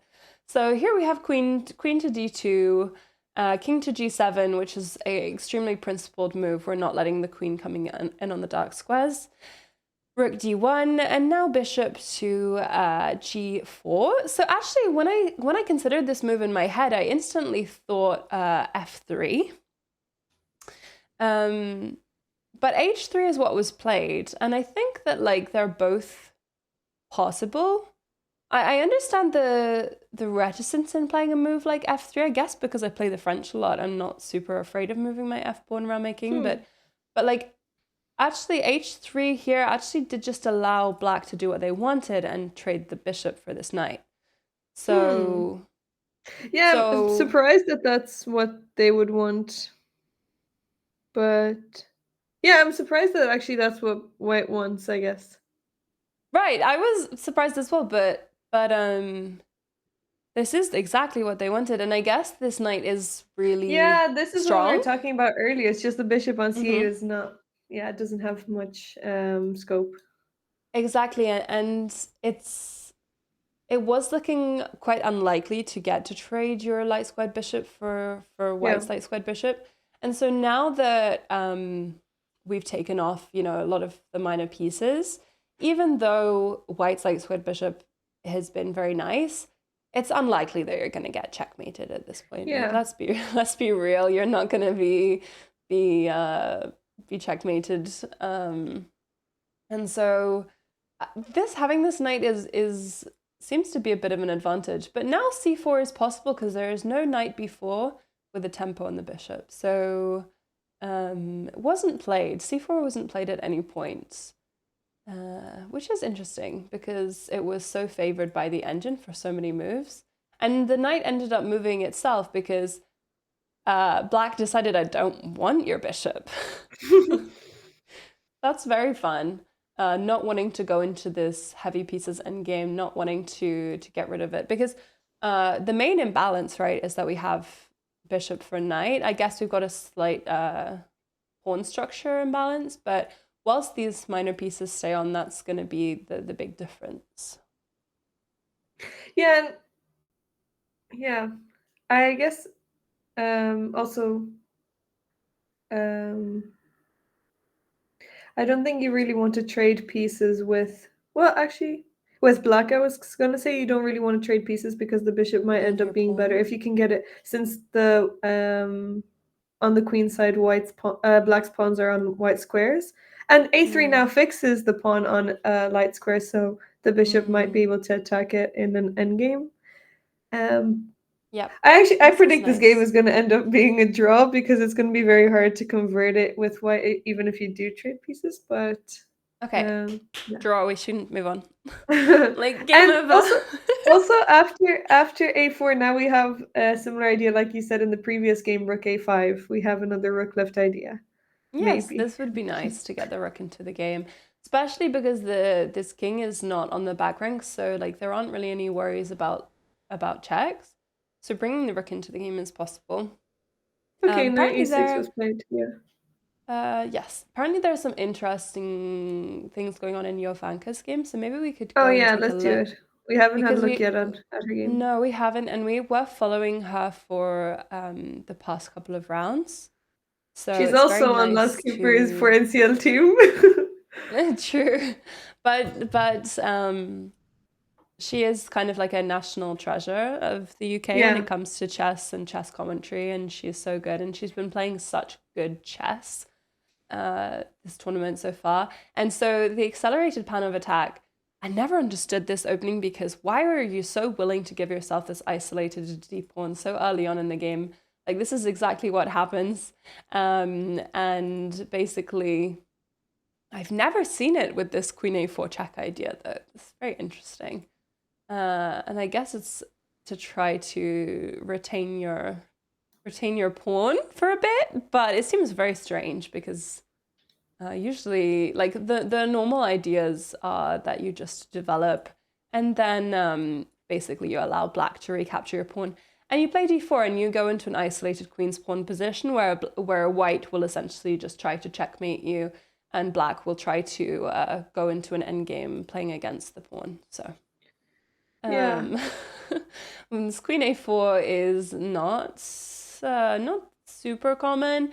Okay, it's the second move, but it's played in 1/3 of the number of games as the main move, so it's much less common. I'm sure Jovanka is very familiar with it. She plays her openings extremely well, and she sticks to what she knows usually. Yeah. So You either get, there's two types of chess players. Ones that play like everything to avoid learning anything. That's me. mhm. And then there's people that just stick to what they know and like improve on it with every game. And I wish I was one of those players. Like I remember when I was younger and I was learning when I was learning my first few openings, and then I would change. I was always encouraged to just play something different because people are going to prepare against you and you want to have a different weapon. And then someone did tell me you want to play something really well and just know it better than your opponent no matter how much they prepare. Yeah. But it's just hard to allow that to come on the board when you're thinking, well, if they prepare against me, they're just going to know what I'm going to do anyway. So Mhm. yeah, I really admire people that can let that happen and just be okay with it and play really good chess. Yeah, and we saw Jovanka yesterday. She played like a London, and so she loves these like d4 c3 or d5 c6 kind of pawn structures. She goes for them in literally Yeah. every possible opening, and she's just a master of it. She just plays it so well.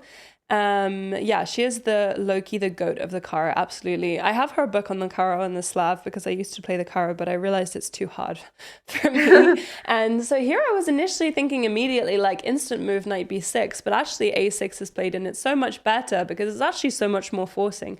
We have the direct threat of b5, a pawn fork, so the queen has to move, very very forcing. And I guess the point is after knight to b6, you don't really even want to take this because you would fix these pawns, and we don't want to fix these pawns because you're just giving white an extra free pawn, right? So there's no point in going for this. So a6 is played is the main move. Queen a3, b6, and we will get our pawn back slowly, hopefully.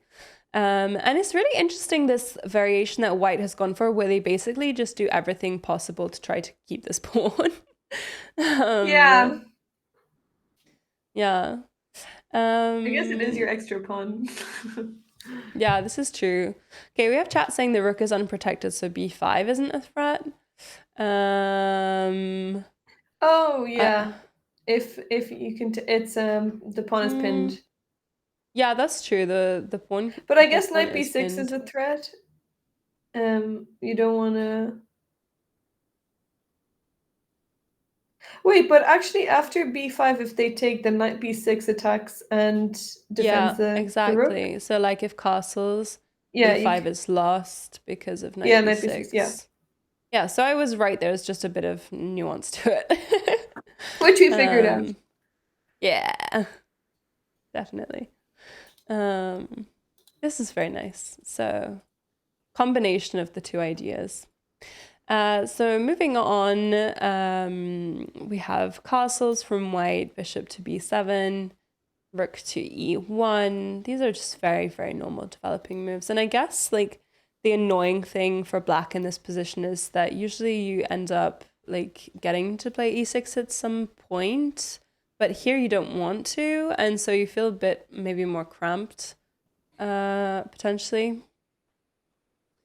Bishop to d2, b5, bishop to b3. And I guess this is actually not ideal for white either. Like, who wants to have their queen on a3? Really? Yeah, doesn't look much better than the queen on a2 that we saw earlier. That's true. Yeah, Jovanka's position Um, is really nice. She's a pawn down, but mm, her yeah, pieces look like they are working together. yeah. And we're still in like a kind of theory here. Like there are like 6 games in this position, and knight b6 is always the move. So I think she probably knows exactly what she's doing, but I'm sure she's written a chessable course all about this yeah. line. But actually here she did spend 20 minutes. So that's interesting. She spent 20 minutes and she decided to go for bishop takes knight to damage the pawn structure around the king. This is very interesting. Okay, and she ends up also having an isolated d pawn. So it kind of Hmm. cancels out white's isolated d pawn. That's a very interesting way of playing the Panov or the accelerated Panov, because I'm an isolated queen's pawn hater. Like I don't play these positions because they really do favor the brave attacking player who's not going for the Yeah. end game. They want to go for a checkmate, and that's just something I have to work on. You know, I'm not quite there yet with being this attacking player. Um, Yeah, I would say I'm similar. I so actually used to play the first opening against Karakan I learned was the pan of attack, but I quickly changed because I didn't. It's because I was playing the Alpin, which is you also right. get similar pawn structures, but if you don't, I guess usually with isolated queen's pawns, if you the idea is that you want to try to you have more active pieces since you have more space, so you want to Mm. try to attack. But if you don't get the attack, then you just end up with an isolated pawn, and then it's hard to deal with. Yes, exactly. You really have to have like some kind of like sense of like something inside you where you have the sense of feeling of playing these positions where Yeah, you're playing incredibly energetic like active chess, you're going for the attack, and it comes like just comes to you like obviously through hard work and study, but some people are naturally have tendencies towards attacking, yeah, and they love to play these isolated queen's pawn positions. um and I just it's not me, and I think that if you aren't this kind of player, then openings like the Panov don't feel fun to play. And I think that the way that Jovanka's playing makes perfect sense to me. Like, you damage the pawn structure, and now she has a very nice position. I actually really like it. So you have knight takes b5 because there's still a pin on the rook. So she's giving back the pawn. Like, she's happy to be down a pawn basically. yeah. And also, And white pawn structure is just not great yeah, on the king side. now she's allowed Oh, this bishop takes h6. wait, Okay. why is it bad? Well, after takes, I guess you win another pawn here. Okay, is Take that so bad? if takes, I you guess if just you trade everything, it's not win a good. pawn. Yeah, this doesn't look Okay, and that good. bishop on b3 is really strong. Yeah, that feels very uncomfortable.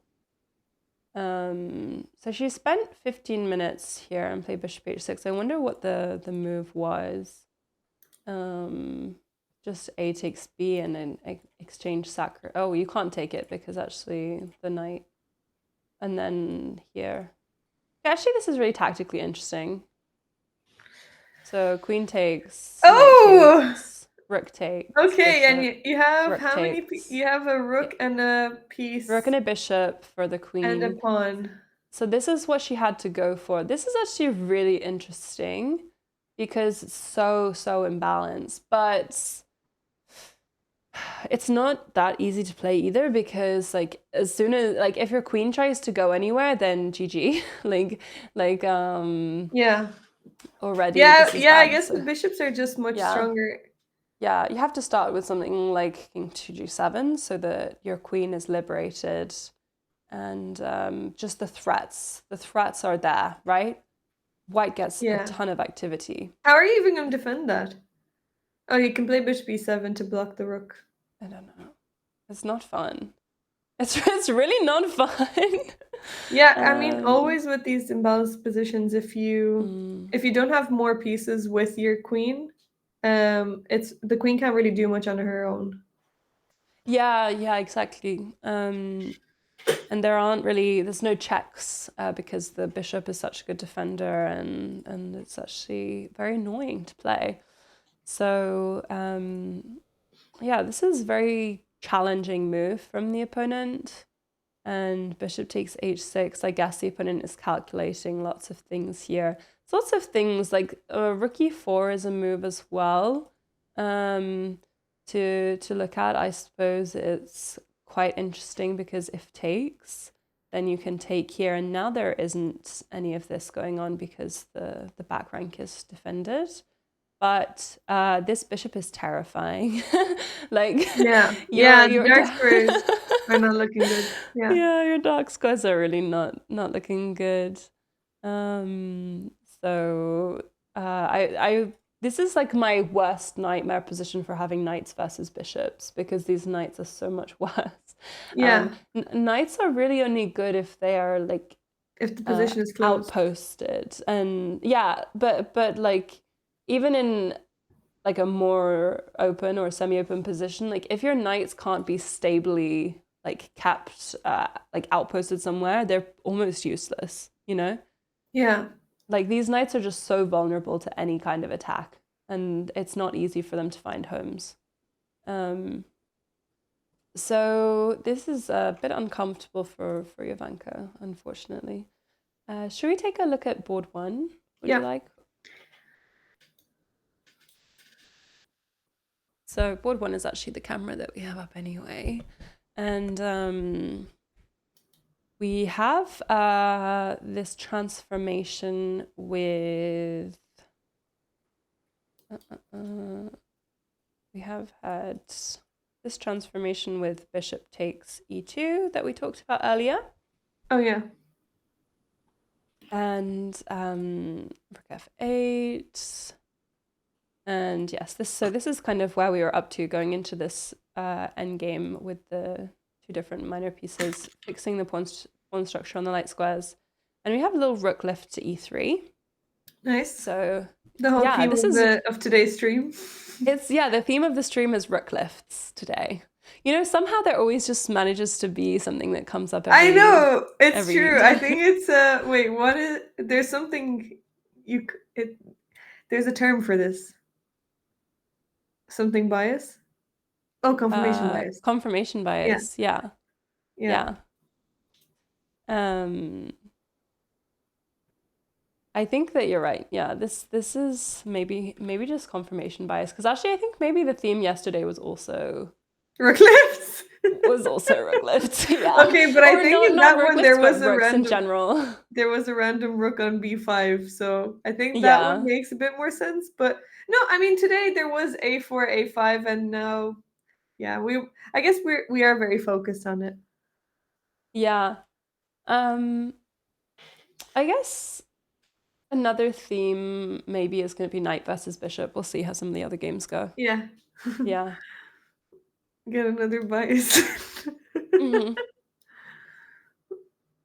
But still, this is just looking very equal because the knight is decent. The maybe the bishop on f3 isn't great, but it's still annoying on that diagonal. You can't really push your pawns. You can't go b5. If you push the c pawn, then b7 is hanging. If the rooks are traded, I don't know. It's hard to do something, but they are always like above 2300. It's all about that grind. It's Yeah, not and you so know much what? tactics. I am gonna say something maybe slightly controversial. I hate playing positions like this. Like, there's no you know, like the magic of the middle game that I was talking about earlier, like the magic in the story. I think a lot of it comes from the mess and like the Yeah, endless options of the middle game, right? And it's all of just these your possible literature variations, degree coming right? out. Yeah. And Your love here for there's, the chaos. yeah, I want the chaos. And here there's like any chaos you create is just going to be bad for you, Yeah, right? that's always the case. When you push, you just end up getting into worse positions. Yeah, Exactly. And that's you have to be solid and you have to be patient and you have to be calm. And yeah. apparently none of these are my strengths. Mine So either. yeah. Maybe we'll move on because we've had Rook A5 and Bishop E2, but nothing super exciting, honestly, happening right now.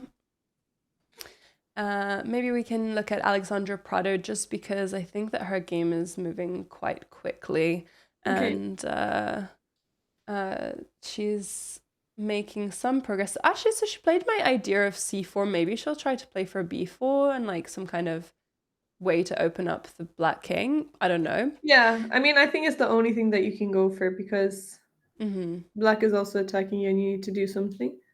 Yeah, and rook g6 was played with a tempo on the bishop. Yeah. Bishop b2. I mean, this bishop f6 move really was just a one move threat. Like it looked like a nice place for it, but unfortunately you can't support the bishop there. It can't stay there. So bishop to h6 now, and queen to e2. Um, rook to d8, rook a d1, f5, and a3. I mean, she's definitely got a plan to attack, but it feels slow. Like Even a3, if you do get b4. b4 in, you need your rooks on those files anyway. And White's Mm. king is opening up so quickly. Yeah, and you know what the thing is that even if you allow um, yeah, it's tough. It's a tough position when the engine's top line is queen takes e6 Sacrificing check, the queen. giving Yeah. up the queen. You know that you have a G difficult takes f3 is just situation. coming and it's Yes, this is tough. This is really tough. Let's just like imagine that the opponent doesn't do anything for a little bit and see kind of like what counterplay Alexandra could get with b4, because you never know, they could allow b4. yeah. This is her only chance. Um, so if takes and takes uh, and bishop g5, these are all good moves. Is there anything here? I'm not sure. I guess bishop g5 is also very good because it guards these checks. So it has a secondary purpose, you know? Oh, sorry, bishop f4 is good because it guards these checks. Um, bishop g5 Yeah, and doesn't. also when you double up the rooks, you're just threatening to take on g3. Yeah. So Oh, actually, if this if you is, can trade that rook, then the black king is a lot weaker, yeah. yeah, if this kind of position is allowed, I guess there's always taking with the queen though. And c5 kind of thing doesn't have to be taken or anything. I think it's going to be hard for her to get some counterplay. Like this looks like there's almost something, but actually this dark squared bishop is so strong. Like we can't even put a rook on Yeah. c1 if she She wants to. Yeah, this is tough. Like I think that her plan makes sense, but Yeah, it's the only thing you can go for. yeah, very challenging position. And she's very, very low on the clock. Okay. Maybe we have this queen on a2. Not a lot has changed for Bobby Chang. His queen is still on a2. Knight to g5 with a tempo on the bishop. I always like to do this if I can. And this is kind of nice, right? Because the bishop has just hopped here, like, and then in the next move it has to hop back. Yeah. So it's kind of nice. You get this little tempo, and then I guess quite soon after you'll probably play h6 and then put the bishop right back where it was, right? Yeah, no On point. e6. It's like a dance sometimes with the pieces. It's fun to watch. Okay, so bishop to e2 and c6 is played. I guess there is no rush. There's no rush for this. What did Jovanka's opponent play? Did he take the bishop? Let me take a little look. Yes, bishop takes Okay. h6 was played. So bishop takes h6, queen takes h6, and knight takes d6. So this is the perfect computer-approved line, unfortunately, for Jovanka. So she doesn't go for this trade. This is good. She gives a check instead. And now it's her turn again, and she's having a think. So she was playing very quickly the last couple of moves. Like, you don't play bishop h6 here if you haven't calculated stuff, you know? You Yeah, didn't she just had other things, do I this guess, for no that she was worried reason. about. Yeah, and so she's definitely got her line here, and I don't think she overlooked that this gives up another pawn. So now she's got a couple of options, I suppose. You can just take this probably, otherwise you have too much pressure. I think knight f6 is what you kind of want to play, but it doesn't seem possible. Yeah, now knight takes f7 yeah. is just too Yeah, this crushing. is very bad. Like, you have to step The out of queen this, is, and then the yeah, queen the is queen is hit. also, yeah. Yeah, so it's not possible. So you have to take, really. And now you're maybe in a bit of a pickle. Maybe she just saw queen d8 and was like, this is going to be fine. Yeah, and like Laz was also saying, she spent some time probably not liking taking the queen, and then there was not much left. And also, when you're low on time, you kind of just have to make a decision, and it's Yeah. yeah, it's hard when there's multiple things that don't look good, and then you have to choose between the worst. Yeah. Yeah, and it's very hard when you're like you said, half an hour down and you're not getting time. Yeah. So she really doesn't want to go under like 20 minutes, 15 minutes, because she's only on move 22. Yeah. So even if this was, a tournament with time control, having used an hour by move 22 would only leave you with half an hour to make 20 more moves, and it's not great. And And there's I've no definitely been in that increment. position. Is there no No, added time? Oh, okay. no added time. So Oh, yeah, I that's know. surprising when there's only one round a day.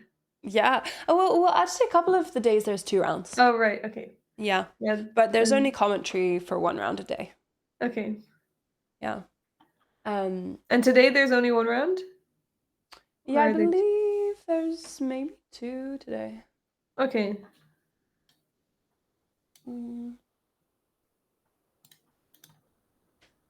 I guess queen to e7 is just a bit of an uncomfortable move. But then maybe queen takes d3 is possible. You get back one of your pawns. You have to keep defending. But then, okay, yeah, this looks very, very not fun. Yeah, white pieces are just so Yeah, strong. this So bishop active. is extremely strong, and this knight is actually just an observer. Like he's a silent observer in the game. He is not playing. And has He's got to nowhere to get these move as pieces well. in.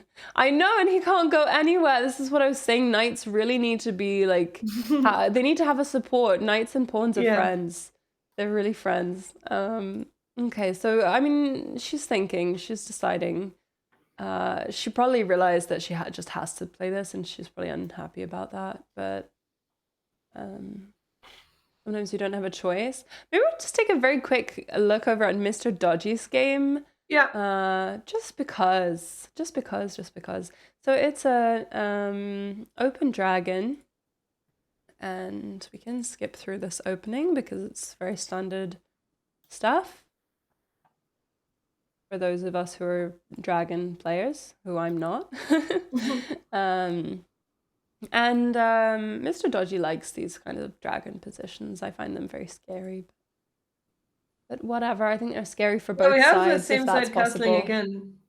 Yeah, we have same side castling again, but actually I like White's position here.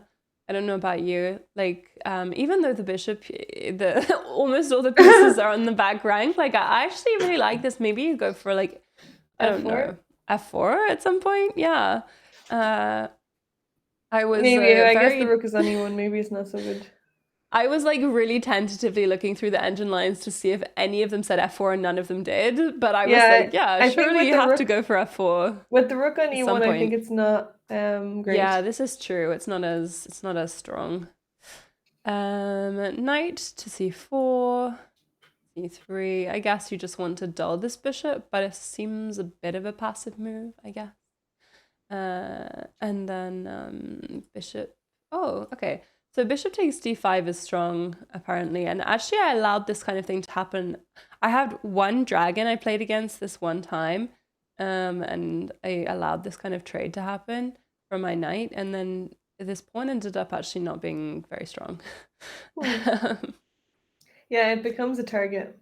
Yeah, so knight b6, and then you can't really play this because this is over attacked. It's not defended enough times. So this actually wasn't what happened. Mr. Dodgy didn't trade his bishop. He does like bishops, so I guess. Yeah. And now this move rook to e8 does seem like you don't have many options. Like everything is developed. I guess this is a very minor improving move for the rook. But it Yeah, he doesn't do probably a wants whole to lot. defend on e7 and then move his queen, maybe. Yeah, this does liberate the queen who's currently babysitting the e7 pawn. Okay, and now a4. So I'm not sure either side has any concrete plan, This was like a actually. very, I don't know, weird position. Yeah, Like, it is what is quite that bishop doing strange. on e6?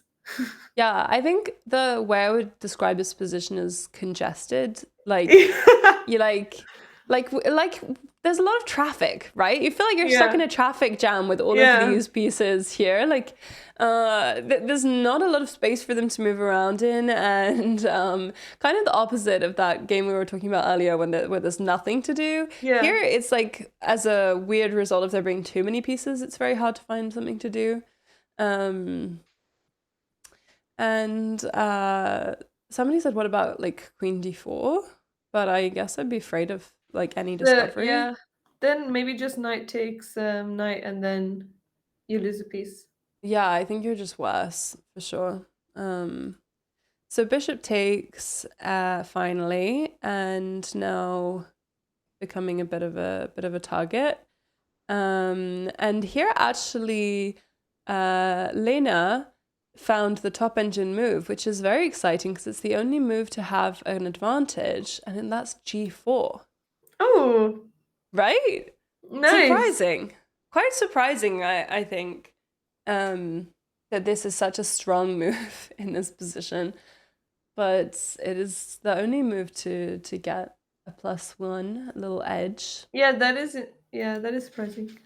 Yeah, and I guess you are getting this very strong bishop, and you're also threatening to always like kick this knight away if you ever have to. Like if if you need control at any point of these key central squares, the knight can always be displaced, which is interesting. I'm not sure personally like why it's so much better than g3. But it is. So if g4 and like knight takes, it's because of g5, but what if this knight takes? a5. Ah, I see. It's for purely tactical reasons. So you just have the basic remove the defender tactic if you try to grab this pawn. So that's very nice, actually. This is really nice because there's a couple of openings where that I play. Like there's this line in the Queen's Gambit Accepted where you have this weird pawn and you kind of always just try to keep it tactically defended instead of like concretely defended by pieces. Oh, yeah. Yeah, and this is the same. So this pawn is just going to be tactically defended because right now this queen is a completely useless defender against two knights, right? Yeah. But having these two very extended flank pawns are actually very, very useful for defending your d pawn. So that's really, really nice that she has understood this position so well. And he doesn't grab the poison pawn, knight to c4 and bishop g2, h6. We want to be able to liberate our dark squared bishop, but rook b1 is always a bit of a sad move to play, I guess, here. Maybe Yeah, we can yeah. maybe we can try and What push about these rook pawns at some a2 point. instead of that? Well, I guess maybe you'll try to push Oh, yeah, this. you want to maybe. Yeah. Yeah, maybe. Would you go for like b4? Maybe at one point.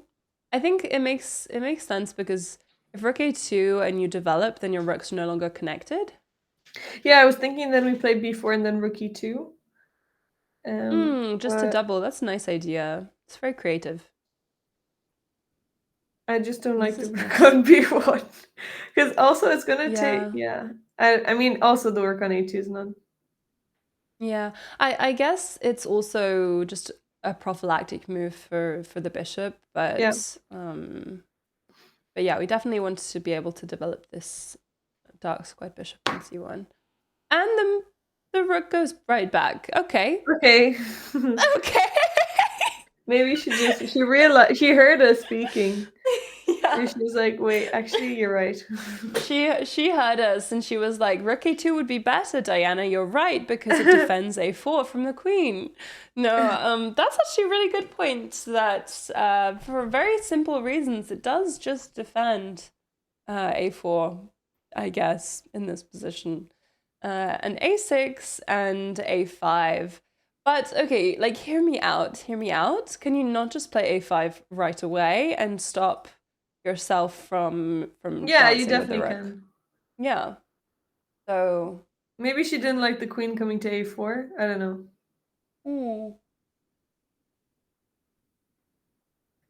Yeah, that's actually possible. But then you can just play rook a1. Yeah, rook a1 and you just gain a tempo. Yeah, so I guess you don't need to rush. And now this would be the exact same position as we have on the board, but without a6. Basically, white would have gained a free turn. So for anyone watching who's not familiar with the idea of tempo in chess, the way that I like to describe it is that in chess you have two clocks: the clock that you see with the actual time on it, and the clock that exists within the moves of the game. So in reality, like some moves that you play in chess, like moves that attack the queen, moves that come with check, you usually think of these moves as gaining a tempo, which is almost like gaining a free move in the game. And so we would have achieved this here. But instead we have this position, which is exactly the same, but with a6. So it's like there was an extra move played here. So queen to c7 and rook to e2. So do you know what, actually? Theme of the day being rook lifts. The top move here is rook a4. Oh, nice! I know, right? theme of the day is really coming into its own. This is a really beautiful, creative idea. And it's actually quite nice because if you ever add a defender, you're threatening to take because the Yeah. queen is not a good guard. She has a wooden shield. You don't want to have to recapture with her. Actually, one of my coaches referred to it as punching with your face. Oh, Because you don't want to do that. yeah. Oh, And, that's and you actually can't recapture really with the queen. a nice visual way Yeah. of thinking about it. So instead, Rookie 2. And it seems pretty principled, like maybe at some point Rookie 1. And Queen D7. And Knight to D4. Okay. And Queen C7. So we've got a little bit of dancing going on from both sides. Which is quite funny. I guess they're both actually trying to decide what they want. I'm not sure about the good reason actually to move your queen onto D7 here.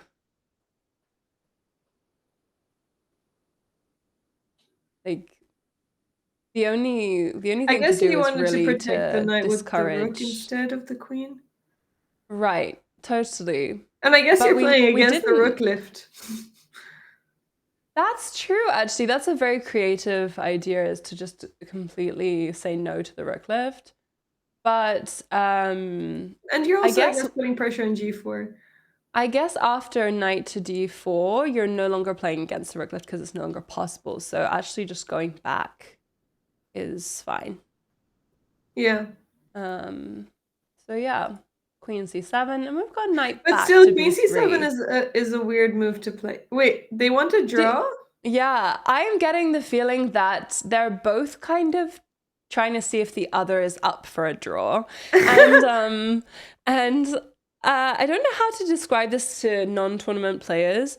Like, I once made a draw in the Olympiad, and it was a draw by repetition, but it was also kind of a draw by agreement because like there was a rule where you couldn't draw before move 30, and so we like repeated twice, and then like we were about to repeat again, and then we just kind of agreed to a draw. Oh, But like it's not anything like a prearranged draw, which is actually against the rules. But like sometimes when you're playing a game of chess against your opponent, you both realize maybe they're actually, it's kind of like, okay, this is going to be a really bad analogy. Just like when you're dating somebody and you're trying to see if they're actually interested in you. Like it's you're just kind of like looking at them and you're kind of trying to see if you're on the same page. And when it comes to like trying to make a draw in chess via repetition, like it happens a lot in positions where it's not forced, right? So in this position, there's other ways to continue. Like the engine would love e5 or e6, and these are very concrete ways to continue because they transform the position, they make changes. But shuffling the pieces back and forth make no concrete changes to the position, and like there's kind of the vibe that both of them would be down for a draw. I don't actually think Dodgy will go for a draw, and the reason I don't think he'll go for a draw is because he's just had 2 draws and he's thirsty for a win. But also here, like sometimes when your opponent repeats moves, you have a chance to get a better position because actually the second usually, well, not usually, but sometimes the second repetition is actually not good. So instead of knight b3, I think White had something better. Yeah. And now I think also we could just take the knight away, with b3. And where's the knight going? Oh, sorry, the pawn is hanging. Ah. Oh, but then we have a nice wait, is the knight trapped? The knight is trapped. Oh no, it's not. Well, it is, but you can defend it. As in, like, you can play b6 and then go back. Yeah. But then you would win material. A6, a6 is hanging. So b6, b4. Well, I guess there's knight c4, but you're winning back material. And then you get these super strong rooks on the a file. Board 2 agreed to a draw. Okay, we'll flick over to it in just a second. Surprise. Yeah, and going back to what you were saying about draws and repeating moves not always being good, There's also this tactic where you will repeat twice and then change. So Yeah. you'll repeat twice and your opponent will think, oh, they're up for a draw. And then, so your opponent will go to repeat for a third time and then that's when you play something else. And actually I've done this before. I did this once in the Olympiad when I was playing a queen endgame. Was an equal queen endgame and I decided to repeat twice.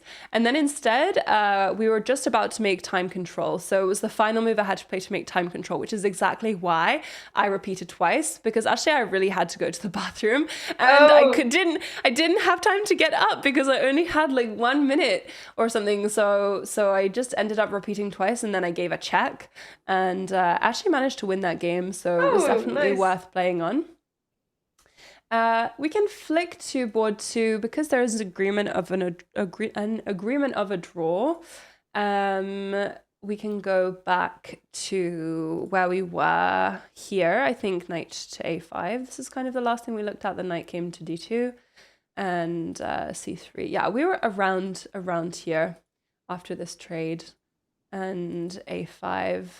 This is where we looked at this rook a4 idea for anyone who may have forgotten this game.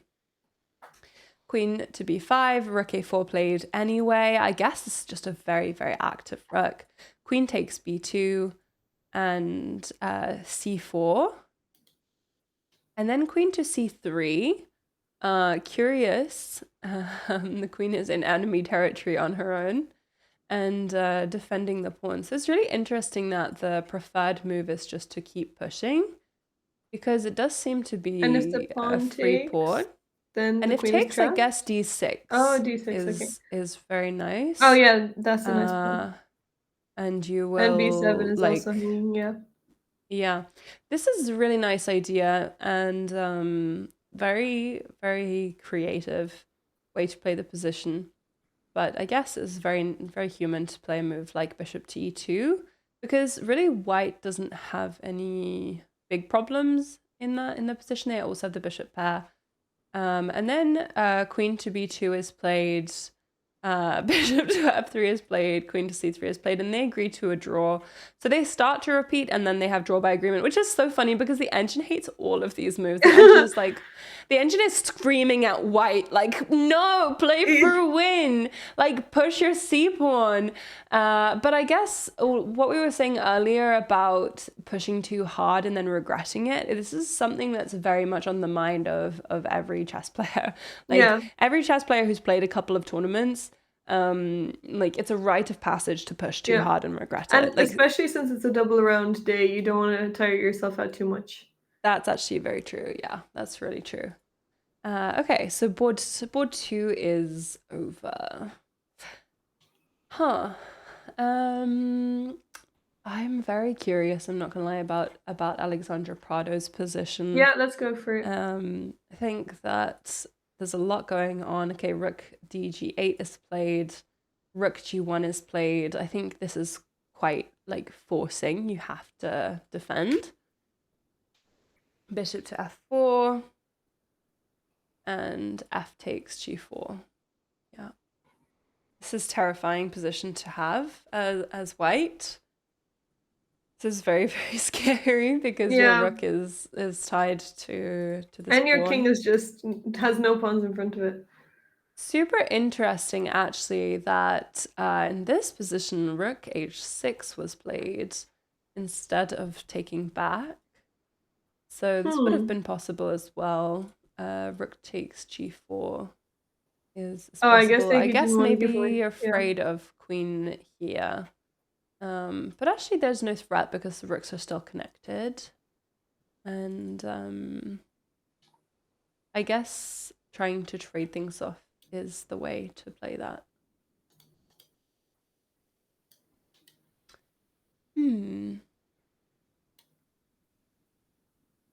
So rook to h6, and I guess you just recapture with the second rook.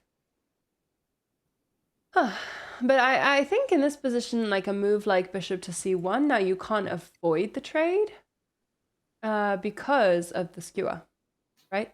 Or the pin, sorry. Yeah, and she wants to trade pieces to get rid of some pressure. Yeah. But h2 is also Oh yeah, or there, yeah. Sorry, what would you have preferred? Well, I was thinking rook takes h2, but it doesn't work because of queen e6. Oh yes, and now this check is a real threat. Yeah, although Okay, if you take but the you rook can't and take it. g2 is hanging.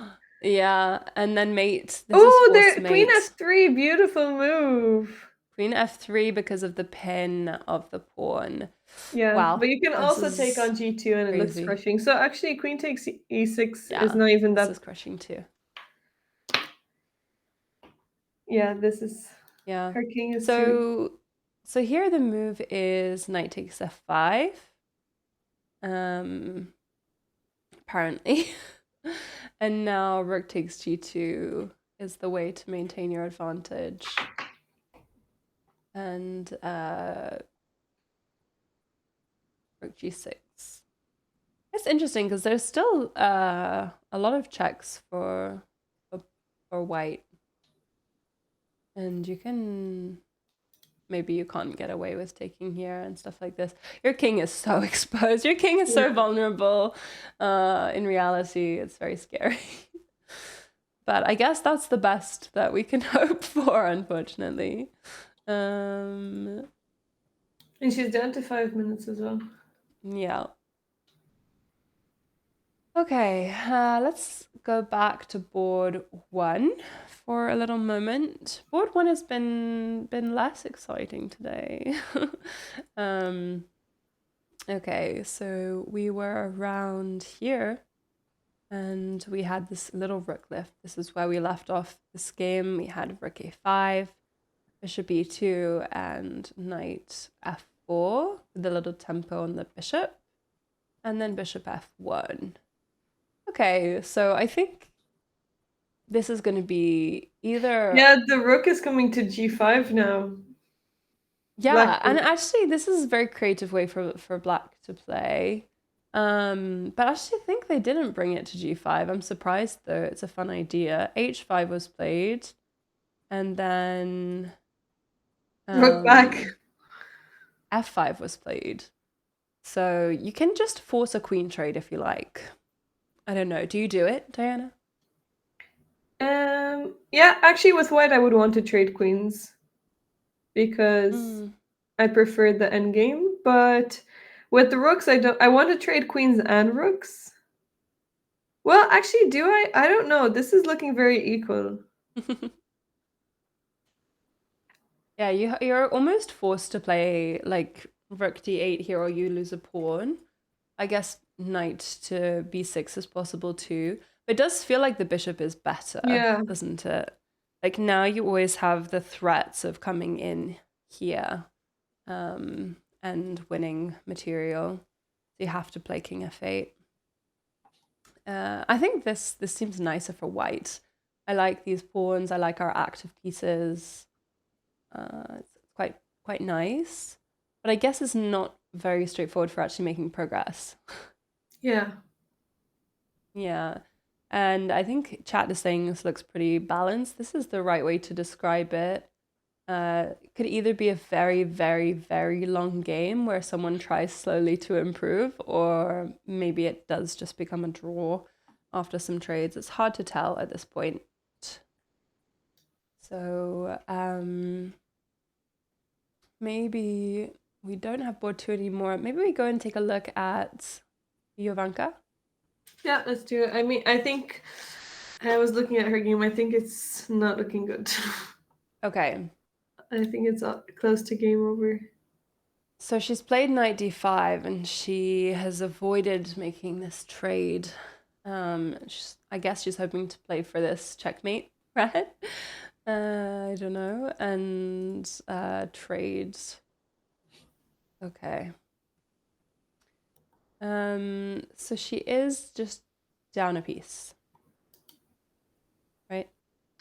Yeah. Mm. I Yeah. guess there are some tactics if they're allowed, like queen h1, king e2, rook takes e8, but he won't allow that. So instead he plays queen a4 and guards everything. Yeah, and now now, queen e4 is coming. If you can trade mm, queens, then it's just easy win. I mean, she can take another pawn. Queen takes d3, but then you just move your king to g2. Or, I mean, yeah. Do you have to go king? What about king g1? Is there any check? I have a feeling she might resign soon. Yeah, after this, there are no more checks, so I think king g1 is maybe makes more sense. Not easy.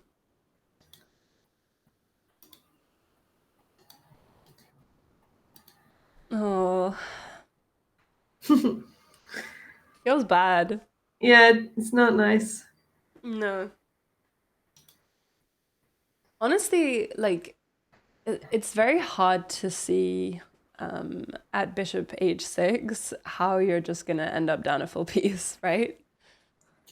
Yeah, Uh, yeah. Bishop takes, queen takes, knight takes. like, there's a lot to look at. Pawn. Yeah, it's not obvious. Right, and I guess because she didn't go for knight takes d6, here instead she's just down pawns, right? Uh, Yeah. but your piece is, like, your knight is basically non-existent. It has nowhere to go, and very unhappy.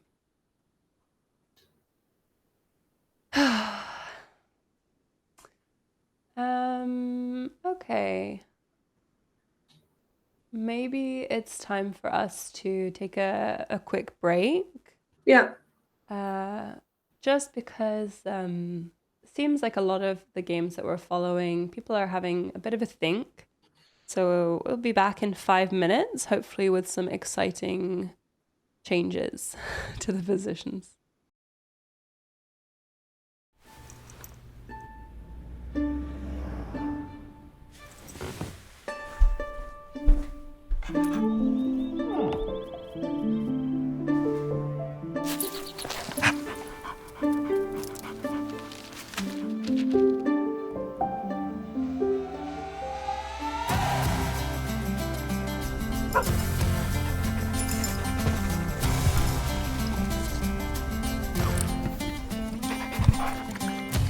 Love was holding all the cards and always kept me in the dark. I never thought I could shake this heartache until I saw your light, and it's got me feeling like life is good, yeah. Life is good, life is good, yeah.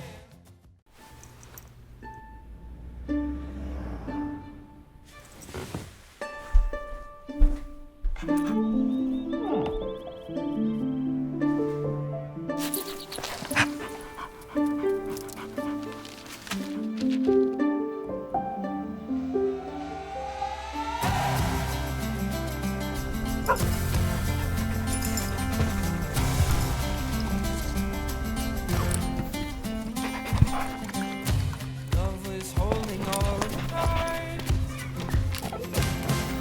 and always kept me in the dark. I never thought I could shake this heartache until I saw your light, and it's got me feeling like life is good, yeah. Life is good, yeah.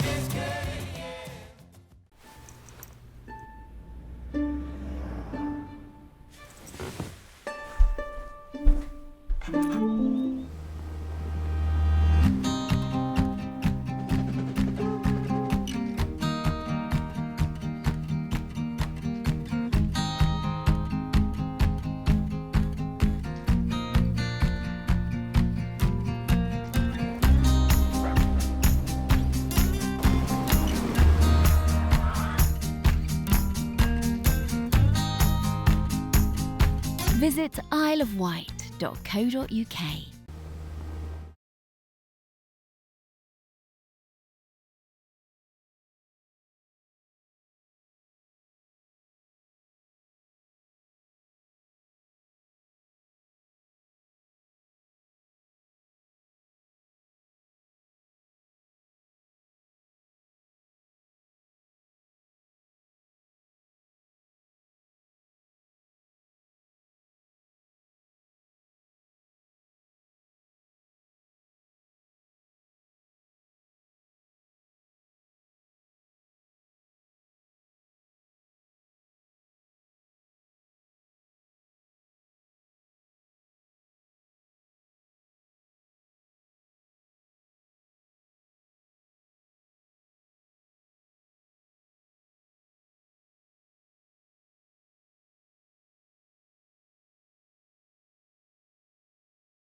Visit isleofwight.co.uk.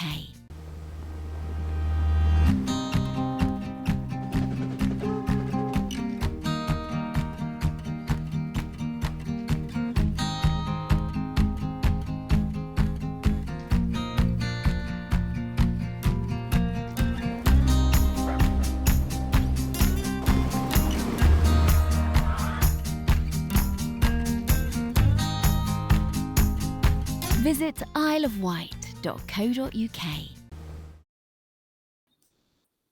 What's up, guys? We are back, and actually we're going to take a look at a couple of games that we haven't looked at so far because I thought it would be fun to discuss some exciting new positions. So here we have Grandmaster Thomas Beardson, and we did look at one of his games earlier in the tournament.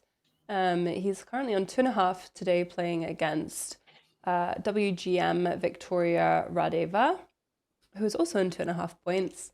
And we have quite a fun little Petrov, I guess, if the Petrov can ever be fun. It's actually very hard, I find, to inject life into Petrov positions. I don't know how you feel about it, Diana. There is a way. If you play knight c3 at the start and then you play your bishop to f4 and you can castle queenside, that's how I like to play against it. But yeah, it is hard to play. But also, I guess from her perspective, it's a good choice since she's playing it. She's playing Grandmaster. Yeah. So oh she's yeah, about Kiana 200 points plays the lower. Someone I in the think chat the plays the Petrov is Petrov. very solid. There's a lot of variations where you can essentially transpose into an exchange French. That's not very fun. And of course, I have no respect for the Stafford Gambit, so it's not the most fun position. And this idea of playing queen to d5 is very creative. I've never seen it before. And here we're already out of theory. Like, there are no games. So we have a completely new game of chess, which is always nice to look at. And we have bishop takes g6. So both sides having some kind of doubled pawns. I'm interested to see how we go with the c pawns. I guess exactly the right way to play it is to put a piece on d5. Whether or not it's going to stay the queen, probably not. Yeah. But Ricky won. And g4. Okay, fun. G4. Here I'm really surprised that we didn't just develop the bishop. Like, I guess queen to f5 is what we want to avoid. But here there's a fun move from the engine, rook to e4. Rook lifts. Rook lifts in every game, but this is not the variation we had because g4 was played, preventing any queen ideas. Another g4. Yes, so g4 and the queen cannot come in. Bishop to f6, bishop to f4, and rook trade. And rook e8, c5. So trying to liquidate our doubled pawn there. Obviously, there's a nice pin. This is kind of a fun way to do it because nothing can be done about this. And then I guess you can just trade the rooks if you want to here as black. And get this tempo on the knight. And then you're not afraid of this situation or anything. What do you think? Yeah, it looks equal. Same color bishops. I guess White's knight on e1 isn't great, but you can just reroute it anyway. You can just play knight d3. Hard to say anything else about these Petrov positions. Looks equal, yeah. So this is exactly actually what Victoria has played. So she just played rook takes e1, had a little bit of a think. 6 minutes, rook takes e1, knight takes is obviously the only move, and then queen e8 seems to be the most challenging follow-up because you get a direct tempo on this knight here. Yeah. So this is quite nice. This is a very nice way of dealing with c5 because c5 is obviously exactly what White should be doing to try and deal with the doubled pawn. And then if White manages to get rid of it, then I guess they'll have very, very slight advantage in the endgame. Yeah, maybe. I mean, also white has double pawns as well, c5, c3. Yeah, but if we're Oh, getting yeah, rid of yeah, it. yeah, yeah, yeah. Yeah. Yeah, but yeah. So I guess she just needs to keep up on the clock now because she's down to 15 minutes. Yeah. The first time I played against her, I was 12, and we've Oh played yeah? against each other a couple of times. And I remember she was always with her dad. I was also with my dad, and she gave me you know, when younger kids play in tournaments, they usually give like a token from their countries, and she gave me a Bulgarian perfume, and I still have it at home. That's so cute. That's so nice. Oh, Yeah. I didn't know anything about Victoria. I didn't know her age or anything. So she's like around our age, Yeah, around. she's the same age as me. I think maybe she might be 1 year younger than me, but Okay. I think she's born in 2001 maybe. But actually, I'll search. Um, but we yeah 2001. So she was always in my age group whenever we Right. played under 12s, under 14s. And And we she also see plays for the Queen Olympic E8. Bulgarian team. Queen E8 and knight to D3. So instead of knight back to F3, knight to D3, I guess is just much more centralized. It's quite nice. You have the octopus knight that can see as many squares as possible. Is great, and controlling the central square is always the best. And then d takes c5. So this Do I still have because it doesn't smell so this nice? has a doubled pawn. I guess now you can take on c7 instead of taking the pawn on c5. This is possible too, though. Taking on c5 or taking on c7. And I guess now just b6. And things are starting to look very symmetrical. Yeah. Mm. Mm. And then you can play like just bishop back, and we have an almost entirely symmetrical position. Surprise, surprise at the Petrov. Okay, let's take a look at another game. We have this rook endgame that you mentioned against between Oh, a Wojtek lot of Platz, progress. Okay. Grandmaster 2459 and Adam Dorrance 2284. So actually, when we picked this game to look at, you said someone was up a pawn, and no one is up a pawn now. So I don't know what. Maybe I miscalculated. But No, a few no, no. moves to go. Sorry, I can't remember exactly what. Oh yeah, here it looked black. Oh no, sorry, I missed the A pawn because I saw that black had an extra pawn on the pawn chain. Oh, sorry, Oh, they do. Oh, they do. yeah, they did. They Oh did. yeah, Yeah, they did have an extra pawn for a bit, and for one move. no, for one move, yeah. But I mean, this endgame is always going to be unpleasant endgame for you to play here as black because you're playing against a grandmaster who has an hour on the clock. Yeah. You're basically playing opposite time odds. So time odds are when the weaker player gets more time. This is literally the opposite. So I mean, with perfect play, this should be a draw. Yeah. But no grandmaster is going to just agree to draw with you here because they have 1 hour and you have 4 minutes. So that's just never happening. Yeah. I guess rook h6 to hold on to that pawn, but I think black will manage because white's king is cut off to the end, and Yes. you can't activate your king at all. Yes, it's very. Oh, and they've agreed to a draw. Oh, They just did exactly what I said they weren't going to do. I was like, no grandmaster is just going to agree. I mean, But it's hard with this. Maybe a few moves ago, but it's hard when it's just you can't really do anything. Yeah. And just for the record, I do believe there is like a 10 or 15-minute delay on these boards, so it's likely actually more moves were played that we didn't receive. Oh, right, okay. Yeah. So I believe that there's a delay on the live boards. So I'm guessing that something happened and they agreed to draw. Okay, perfect, great. Very quick game for us. We can take a look at this game with Jonah Willow. young international master from the UK, and he's very, very strong. I think he's kind of close to becoming a GM, right? Not sure how many Luz can norms he update has. us. I'm sure you know Luz.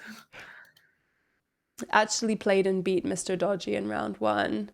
Oh, And he's playing against Roland Bezuidenhout from South Africa, I believe. Yes. Okay, this is just a test of my flags, basically. One day I'm gonna say the wrong flag, and it's gonna be embarrassing. Okay, I think you're fine. Jonah has 1 GM norm, and he's actually very close. He's 40 points away from the rating of 2,500. So yeah, he's very strong. I remember when he was FM, and then he became an IM, and it was like around the time when I was a beginner, I think, or something. And he's just, I guess, one of these people who spends a lot of time dedicated to chess. It's very admirable to watch, and yeah, it could not be me. Yeah, I've been playing for 20 years, and I'm still the same rating as I was maybe 10 years ago. So yeah, not me either. Yeah, it's the way though when you don't put chess first, and putting chess first is a big sacrifice to make for everything else, right? So Yeah. we all have our own paths, and I actually really love being a member of the chess community and taking part in chess events, like regardless of my rating. And even though my rating has kind of been slowly increasing, I don't really feel like it's made a big difference to my experience. So, Yeah. I don't know if you find that. If it doesn't increase, or Like, not gaining rating is not changing, like, how much enjoyment I'm getting out of chess, I oh think. right, Um, yeah. Like, Yeah. I think that if you're incredibly rating driven, then you also have to be very dedicated, or it's just a recipe for disaster. If you're not spending a lot of time on chess, and you really can't afford to be putting this pressure, Yeah. you know? Yeah. Um, And I think now I think same for you, like our priorities are a bit different. It's not so much, of course we want to do well in the chess, but it's more we're visiting our friends, and also we're making content out of it. So yes, if we didn't yeah, make it's any content different. out of it, then definitely it would affect our mood. Yeah, Yeah. exactly. So actually, this is a really fun end game because we both have white and black 2 pawns that are close to promoting, right? Yeah. So there's actually a lot at stake. There's a lot at stake here, and there's only 1 move for black to hold the position, which is king to g6, and you're going to chase this rook. And if you don't play this and you play something else like g2, then well, you just are going to get stopped by rook e1, I suppose. And there's no way to save the pawn. Yeah. Once that pawn is gone, then white can just use the rook to collect the other pawns that are on light squares, like the b5 pawn. Right, and you can't afford to, well, you couldn't go here anyway because you'd be taken, but if you could, you wouldn't, because you're just allowing pushes. So we need to play king g6 to chase the rook, and then if d7, we are going to play king g5 apparently. I That's guess not you what I want to thought we get were closer to the doing. pawn anyway, so you're Right. willing to give away the bishop for the rook. Actually, this position was a very similar position was played in the Chessable Masters, Grishchuk versus Duda. Oh, really? Just now, like I think yesterday it was played, or 2 days ago, 2 days ago, and it was a draw. Not this exact position, but the other pawns weren't there, and it was king and pawn versus rook eventually after some trades. But if your opponent's king is too far away from the pawn and you're able to use your king and pawn together to try and promote, then the rook will not be useful anymore. So if anything, black can try to win this. Right, and the only move here apparently to draw is c4, Oh wow. Yeah, which that's... is impossible. Wait, to and if you find. play king king g4? Oh, I guess there's rook g8. Oh, b3? Oh, okay, b3. white wants to make a pass pawn, so you can't Yeah. allow that. Okay, that makes sense. Mm. Because the rook is going to have to sacrifice for the g pawn anyway. Yeah.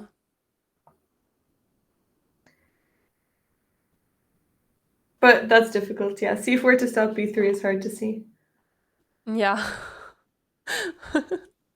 But I wouldn't put it past Roland to play c4, you know? I don't know nothing about Roland, but I have complete and utter faith in him.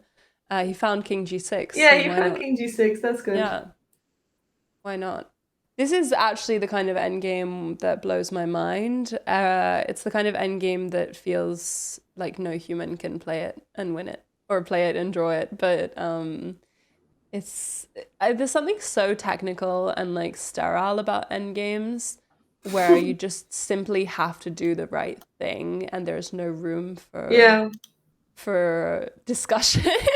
Yeah. That I really don't mesh well with. You know?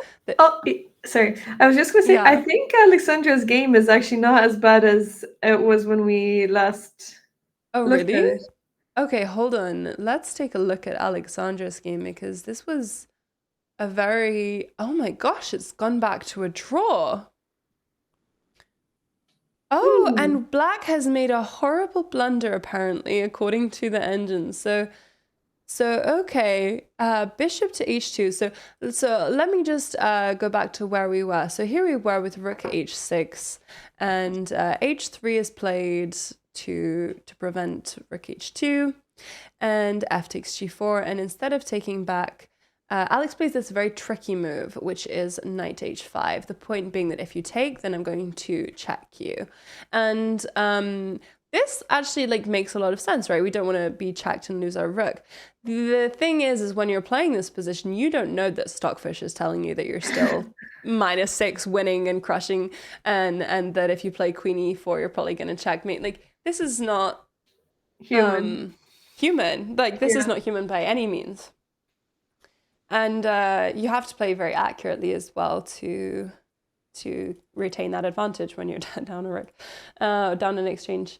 And so this is not what was played.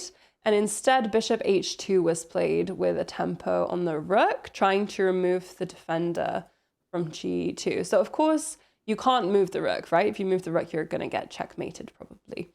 So we have to give up the exchange, and knight to f6 with a tempo on the rook can be taken if you want to go down the exchange. So bishop takes rook and king takes. Now the queen is the defender of g2, so there's still no checkmate. And then black decides to give up the exchange. I think he probably, I don't know what he's thinking here. Maybe he just missed that bishop. I don't know. So black just won an exchange and is now deciding to give up the exchange, which is not what I thought was going to happen. And she's down to 1 minute as well. Yeah, so rook takes, bishop takes, and now he's probably just playing quickly to put her under time pressure. Queen check. Oh, and now they're trading everything. Wow, okay, she can definitely hold this. What? What a save! Takes, and that's crazy. I'm very impressed. That's a huge save. This is cool. Oh my god, he's gonna be really upset. This is what happens when you play too quickly. Yeah, I mean, he did play too quickly. He did spend some time though, actually, on his moves. Like his blunder he didn't. He spent 1 minute, but But before that, he was spending 15 minutes, 5 minutes. He spent some time. Unfortunately, though, you can't allow rook takes g2. Oh no! Wait, is this what was played? Apparently, according to this position, yeah. And we've got rook takes g2 on the board, Oh no! and king f1 on the No, board. she was just saving it. H2 now. And Oh no! yes, on the board, and h2. No! So I guess She you've got to could play have bishop saved takes. it. Yeah, She's she got has to to play take bishop it. Yeah, takes. she has to take. Takes. Yeah. Wait, but what should Oh. she have played instead of that? It was impossible to find. You have to play g4. Well, I guess it makes sense because you don't want the rook taking. Oh, but still, and I guess Yeah, king it still h2. takes. King And h2, yeah, yeah, the and you point can't is you defend. can go Yeah, here. it's not impossible, but she has no time. I mean, actually, Yeah. this is the only way. Yeah, it does make sense. It makes sense, but if you're playing on increment, which she is, then you're just playing moves quickly. Yeah, And the I think she pawn on knows. h2 on h3 is more dangerous than them. It's not so much that they take the pawn, is that you Yeah, don't and allow she's it. taken the pawn, and he's taken it back, and it's tricky. Actually, I feel like there might not be a delay on the life boards because I'm seeing this. Yeah, I'm seeing her as well. Unless she's got a delay on her cam, which maybe she does. Maybe she synced them up. It's possible. Would G3 be Although missing? they did start at exactly 12, though. Then maybe not. G3 is possible. It is possible. Same idea. Yeah, but I guess it's not as good because then you take this pawn. So you lose this pawn and you're not able to take just yet. Whereas with G4 takes here, then you can't get the rook to G3 and take this pawn. Oh yeah. Yeah, she's resigned. Oh, hard luck. She had a chance. But Yeah. no time. Good. She did a good job to I don't know, kind of save it there. And like I had this in the last round in the London Chess Classic when you're worse and then you've got it back to a draw. Yeah. And then you lose again and it feels like two heartbreaks and two losses. And honestly it's so devastating. It's horrible knowing that you had a second chance and that you weren't able to take it. Yeah. So yeah, Alexandra's just signed her score sheet and she's gonna end her stream. I think it's unfortunate for her. So let's take a look quickly at this game between Jonah and Roland because actually C4 was not played, but that's fine because this is actually a different variation that we were looking at, right? So here there are a couple of moves that were still playable, all of these king moves, and king g5 was played. Really interesting position. Yeah, it is. It is a really interesting position. And it's what the fun thing is now is that c4 is the best move for white. What, because you need to bring your king in, or? Well, I mean, Stockfish evaluates it as plus 0.02 instead of 0.00. Really, this is all a draw. Like everything here is going to be drawing. This is the most challenging line to go for. This is what white should go for because c4 here is the only drawing move for black. Yeah. Like this is definitely the most challenging. Whereas here, this is not as challenging. I guess you can now go for this. And this is a bit easier as well for black. Like finding that c4 move after these trades here seems very complex. And Ricky 1 is played, so there's a fear. There is a fear from both sides. And I guess it's hard to come and scoop this pawn up, right? It's not simple. Also, I think he needs just one GM norm. Yeah, one GM. Oh, or he has one GM norm? He has one, so he still needs two. He needs two. Okay. Yeah. Yeah, there's no delay. No, there's no delay because I was surprised because the organizer told me there would be delay on the live boards.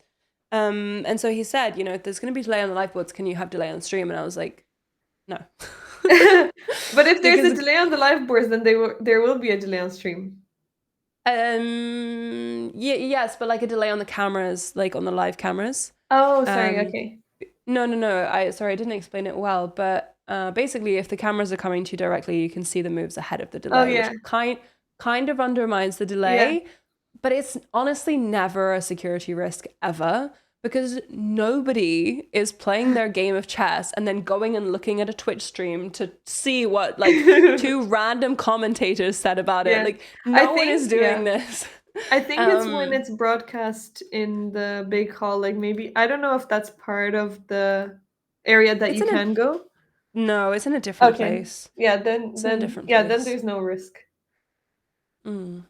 But I think the risk could also be, I mean, this also doesn't really make so much sense, is that if someone is watching, then they can just go in, but it doesn't really make what?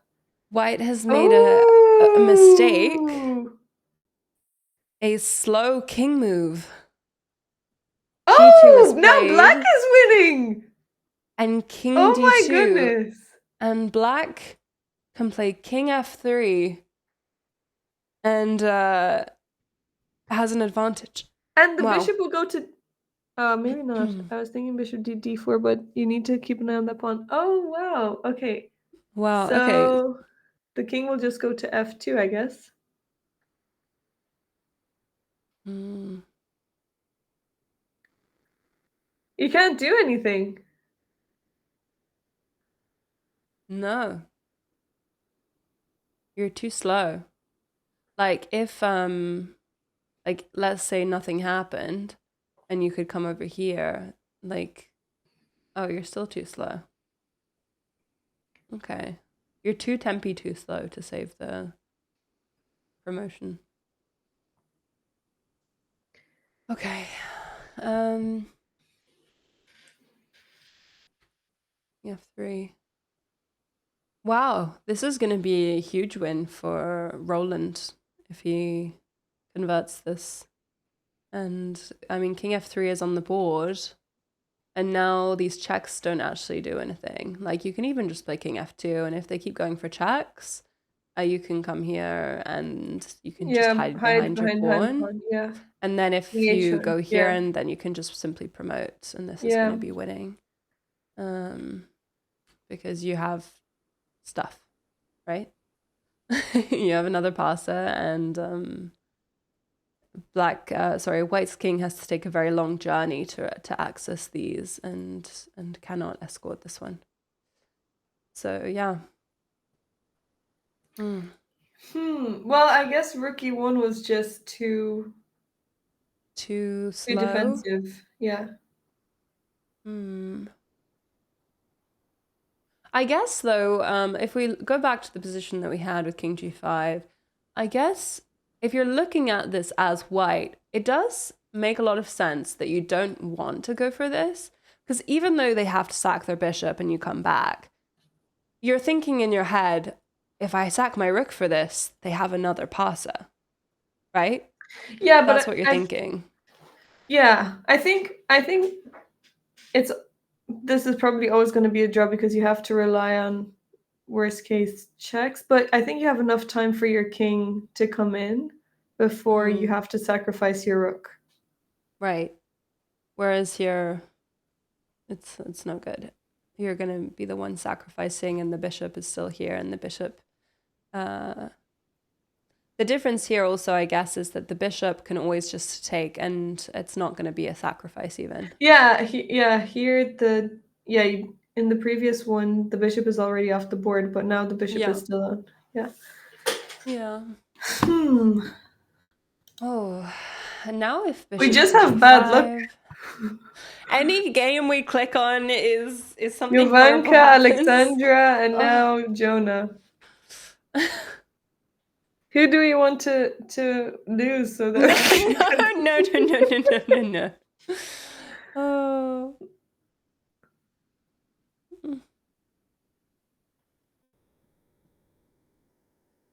Yeah, so if this bishop check and like king d3, can you just play king f2? I think this is the most direct way, right?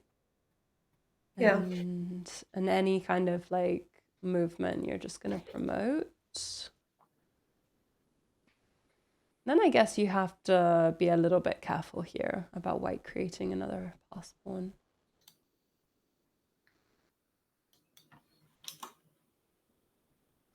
Maybe like c4, but it doesn't really work actually. Oh yeah, Like if now black Black if will have black did another one. nothing, like yeah. But yeah, black would have another one is the problem. You really have to do nothing to allow white to get another passer here. So let's take a look maybe at this Bobby Chen game that we left a while ago. Yeah.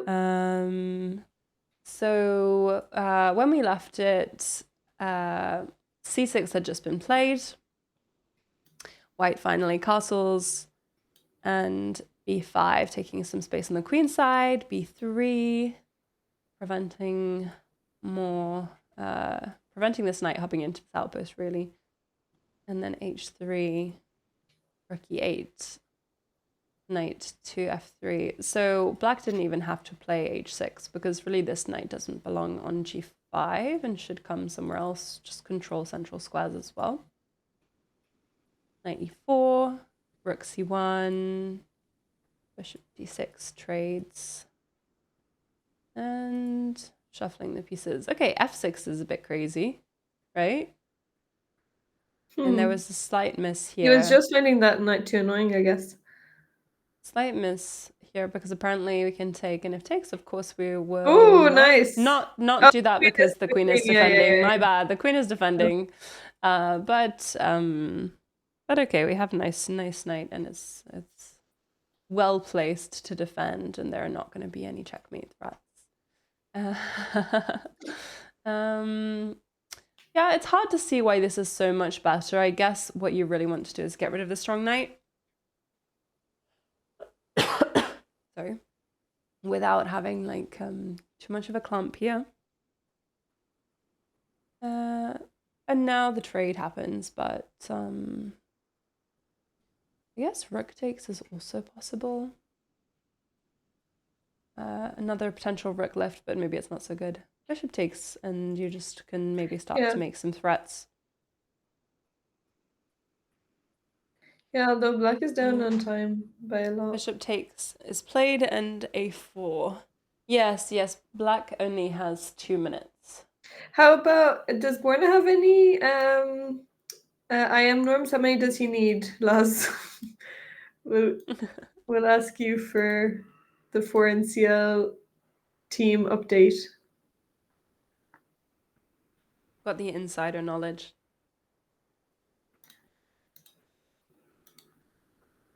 And we can take a look at board 1 because, of course, board 1 is still going. So, Borna has 2 IM norms and rating. Just need a Swiss norm. Okay. Okay. So they could get that this tournament, I guess.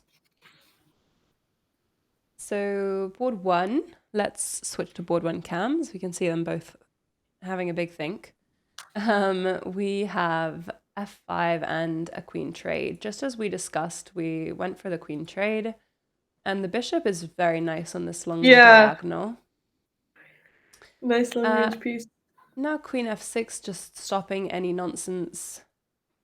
King f1, h4, king e2.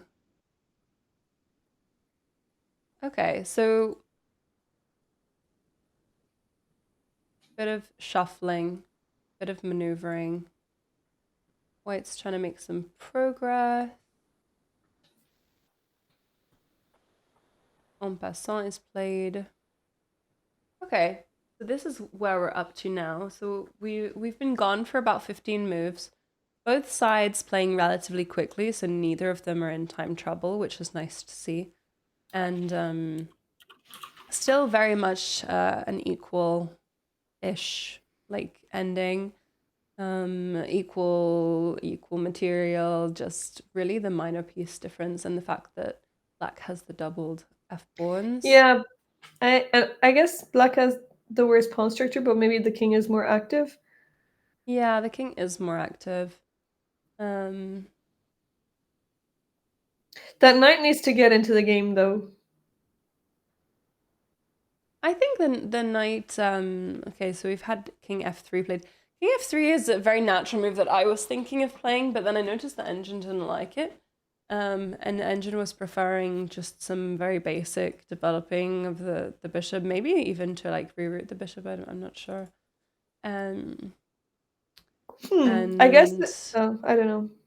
yeah, very bizarrely, even the engine likes a4 here as the top move. If takes, then takes here, and we will probably take again. This is winning. Oh, the knight is trapped. Yes, exactly, and you can't come here because of the pawn. So very fancy. This would be very nice board geometry, but I don't think that's going to happen because a4 is a bit of an unhinged move to play otherwise, and it's not played. King f3 is played. Activate your king in the endgame, and Oh, f5. nice move. F5 is a F5 is nice a move. very nice move because you're Yeah, really limiting the shutting this king in a box. Look at this king now. Yeah. I guess this is why the engine didn't like this move so much. It looks like you're activating your king, but actually you just put your king in a little coffin. So, Yeah, and also your bishop is even it's even yeah. harder to activate now as well. Yeah, the bishop is now out, so this will prevent the knight from being trapped by any possible sneaky maneuvers, because now g6 will always be an option. So we'll h7, because we've blocked off the bishop's vision. Huh, this is a really, really nice move. Very, very high level move. Maybe we can look at this Jonah Willow game. I'm very excited to see if it's converted. And we have king f2, rook e2 check, king g3, okay. Coming up instead of down, rook e1, king h2, and now c4 is a bit of counterplay. So I'm just very curious as to why we can't play king g1. Well, we can play king. I think I just would have played king g1 here and then just gone here, right? I guess c4. I mean, it's basically the same position. Essentially, just with like one less move. Okay. Okay, so c4 is played and a takes b3 is played. And this is a mistake as well. So actually, this is very nice to see two extremely good chess players slightly misplay something, because it makes me feel very, very much better about my own chess. It just really goes to show the audience how hard endgames are to play, because we're very used to seeing just extremely like high-level Magnus endgames and seeing them played with computer accuracy. And the reality is that even these players who are very close to Grandmaster strength are not playing these endgames with computer accuracy, because they're very difficult to understand. So what now, should he have played instead of that? Instead of taking it's very hard. It's very hard. I guess that b4 the best moves to try to the make best a pass moves pawn on are that side. bishop 2d8, b4, g5 are slightly better. Well, a lot better, I guess, if this takes it to a drawing position. Yeah, it's interesting. B4 would have, because even though this is a passed pawn, if you play B4, then you'll get the passed A pawn, and it's promoting on the dark square bishop, on the dark square, which you already have a bishop. So maybe that's why B4 is stronger. So this c4 move's extremely nice counterplay from Jonah, and it's very easy to underestimate. When you're one move away from queening as well, you're not worried. Yeah. You're like, oh yeah, I'm gonna queen. Yeah, but I guess your bishop can protect both pawns. So yeah, that's yeah, actually, yeah, that's tough for black. Yeah. And you can't promote here because it's draw as well for the same reasons. Yeah. Wow, okay, so maybe this will just end up being a draw, or maybe White will even win. Who knows? Who knows? That's true if the A pawn and B pawn work together. Yeah. But I guess the bishop Okay. on d8 is protecting everything now. Yeah, this is a roller coaster though of a game. I wasn't expecting this. I like that they're keeping us on our toes. And flicking back to board one, we have a couple developments. We have rook to d3, which is slight inaccuracy here, and knight to h7. And instead of rook to d3, better would have been apparently still this a4 idea to bait this capture, because of reasons I don't understand. I guess I guess the rook there's is more a active. risk. I guess there's a risk of the king getting a bit uncomfortable as well. Maybe, I'm not sure, or maybe just threats of promotion. I don't know. Yeah, the rook is more active, and maybe Yeah, if it is definitely.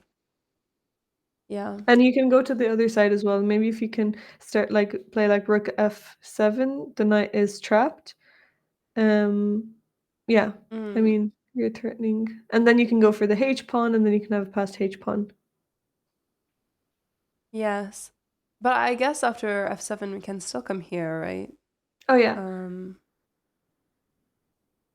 But I guess then f5 is hanging Oh yeah. with check, and you're gonna start gobbling. It's gonna become Pac-Man. Okay, so this was not what happened. Instead we have d6 and a knight g5 check. And now we can come back somewhere with the king. It's not easy, I guess. Oh, we come now here. black has a really Black nice. has an edge now. 2 mistakes from White. The computer is calling them mistakes. Seems quite harsh. Inaccuracy is more reasonable term. But this is tough because also the d pawn is starting to push down the board too. So yes, this is true. And very natural moves like f3 check are actually not favorable. Even though it looks like this king is very sad, apparently it's not so good, which is really interesting. I guess now c5 and you've consolidated, you've got your passed pawn, and now your bishop can come to play. Whereas if you don't go for this and you're just playing with the pieces instead, then you're gonna discourage moves like c5, which is quite nice. And so we have king to g2, and we have this move knight to e6, which the engine did like a moment ago and is now being critical of. So the engine is drunk. This happened actually at the end of yesterday's games, when we had some very reasonable moves and the engine just really started to dislike them. Really, the longer you let an engine think, the more it starts to disagree with itself. So let's take a look at Bobby Chang, because we've still got quite a lot of pieces on the board, which is nice. So we had this trade, getting rid of the knight in the center, and bishop takes e4 was played, followed up by this a4 move. And yes, this is exactly what we said, is you can simply start to threaten some checkmates. And knight f4 defending. Takes. We have a very nice active rook on a4. Really like it. And pushing. So actually, I think this is not great, because now your knight is tied to this pawn. yeah. And you don't want that. And now if bishop a6, you're just threatening to win material. Yeah. And bishop a6 is played, rook c7, and you cannot prevent losing the pawn, which is And c6 quite is nice. also vulnerable. Yeah, c6 is hanging, so okay, this is counterplay. Sometimes, well, I'm sure everyone in chess has heard that the best defense is like active offense, right? Oh yeah, Yeah. So this is a way to yeah, deal with this. counterattacking. Yeah. And we take anyway. And now I guess black is thinking about this, but there must be some tactic here with like rook c8 and takes and takes. Yeah. This is kind of nice, And he's but that only was up a pawn, but it looks so like his pieces are just. That's kind of yeah. This is fun actually. Apparently better than my rook c8. You can just play queen takes b3. Oh, that's really nice. And Yeah, this after is what rook the takes, engine then you've likes. got You have your mate in knight is 3. controlling the escaping squares of the king. That's really nice. Yes, it is. This is very nice. Wow, this is very beautiful. Okay. So I guess black, this is what black is looking at, because you actually can't take the pawn. It looks like you could, but tactically you can't. So this is very nice. Bobby is praying for rook takes b3 here so that he can rest before round 2. And it's played. So Oh, blunder. Chess.com engine not calling it a blunder, but I'm gonna highlight it as blunder if I remember how. queen takes. Will we see queen takes on the board? Queen sacrifice? Bobby has 10 minutes, so it'd be He'll really definitely lovely. find it. It's just made Yeah, into it'd be a lovely figure. to see this on the board. This would be really exciting. There we go. This is Oh, the he's exciting. He's down to 1 minute, so it makes sense that he just. Yes, it does, but still, queen takes b3 is played, and it's gonna be. Yeah. It's gonna be resignation. Double I think. exclam. Yay! Our first brilliant move of the day. Oh. And yeah, indirect resignation. This is sad way to end if you're a Borna, but very beautiful way to end if you're Bobby Cheng. So really nice, really nice queen sacrifice for checkmate. Okay, let's go over to Jonah Willow's crazy end game. And we've got c4, king takes, and b2. Okay. So this is fun, right? This is really fun. c4 is really creative way to play this, because as we all know that if you have 2 connected passed pawns, the king can never take one because the other will run. And that's exactly what's happening here. So we're creating counterplay using this idea. And g1 queen is played. And takes. And now it must be king takes, of course. Oh, this is a really interesting endgame. This is a crazy endgame, and now what? you have to push your last either pawn. color can win. What? That's crazy. This is crazy. I would be worried if I were either. Now oh, this is actually, oh my god. Now g5. Okay, so you this have is to fun. get your king c3. Mm-hmm. What's your prediction? Oh no, I don't have one. I don't know. It could be a draw with perfect play, honestly. Like if I'm gonna go for black, because you're gonna go if for black black can stop those pawns, then the g pawn is just queening. Yeah, I know, but the thing is, Jonah Willow is kind of good, you know. Yeah, I mean, of course he is, but in terms of the position, it seems like it's easier to play for black. Yeah, this is true. I do get the feeling that one slightly wrong move from White and it's game over. So let's look at like a4, g3, and then king. This is not easy. It's not easy. And now apparently b6 is the only move. Okay, that's so b6. Bishop b6. Because you need a tempo to attack the bishop, I guess. Yeah, you need. Yeah. Well. Yeah. Okay, so Lawrence noticed that you have to check to sack the B pawn, and Lawrence is an IM, so I guess Jonah will probably see that too. This is my chess logic. Is if one IM sees it, then another IM will see it. This is actually a really high level idea to sacrifice this pawn just to. Loz also cheated and saw the engine. Just to see, you know, that you have to get the bishop one move closer. And now really Jonah has to find b6. So even though the engine is giving 0-0 in a position like this, an engine can give 0-0 and it can be, I would say, like a million times more difficult for one side to keep it 0-0 than the other side. For black, this is easy peasy. You just push your pawn, right? Yeah. Yeah. Incredibly Exactly. That's straightforward. why I think, yeah. Yeah, incredibly straightforward, as you just have to push your pawn. And But for white, probably you he have will only find one it. move.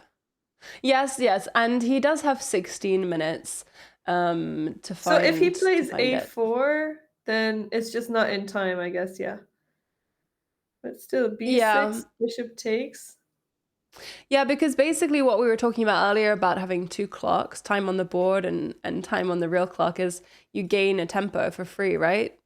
By doing this. Because b6 is an incredibly forcing move, right? Bishop has to take. Yeah. Has to take. Most forcing move on the board. For anyone watching who doesn't understand, like if g2, I mean, okay, it's what's the winning move? Sorry, there's no winning move. B6, but like if you don't take, then like you push, and this is now all of a sudden much more difficult to deal with. And sorry, I thought he'd played a move and my heart stopped. And Oh, you're really invested. Yeah, I'm really invested because I want to see if he finds like Yeah, I this think move. he will. This move is the kind of I move in trust. the game that like makes you very proud of your chess level, right? If you find this idea, it's very nice. It's very, very nice. I want to do prediction, but the second I do it, it's gonna. He'll play the move. Yeah. So bishop takes, and then this is incredibly forcing as well. That's not the move anymore. Okay, a4. Okay. Definitely when I checked this with the engine before, it was talking about this tempo, but it's been thinking, I guess.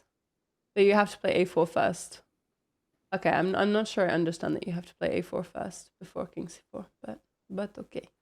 Wait, what's the reason? Wait, if we play king there, then bishop d8. Oh, because we want to push our pawn. We want to push our pawn with Yes. tempo to a5 to kick the bishop. A4 is on the board. Oh no! Oh! This is how I felt in your game G2. when you took a draw. You're completely winning. And now, like, the thing is like if you play b6 now, which is played, it's different because you don't have to take. Like, if takes, it's going to be a draw. a5, yeah. But if just like not here, because this is the queening square, sorry.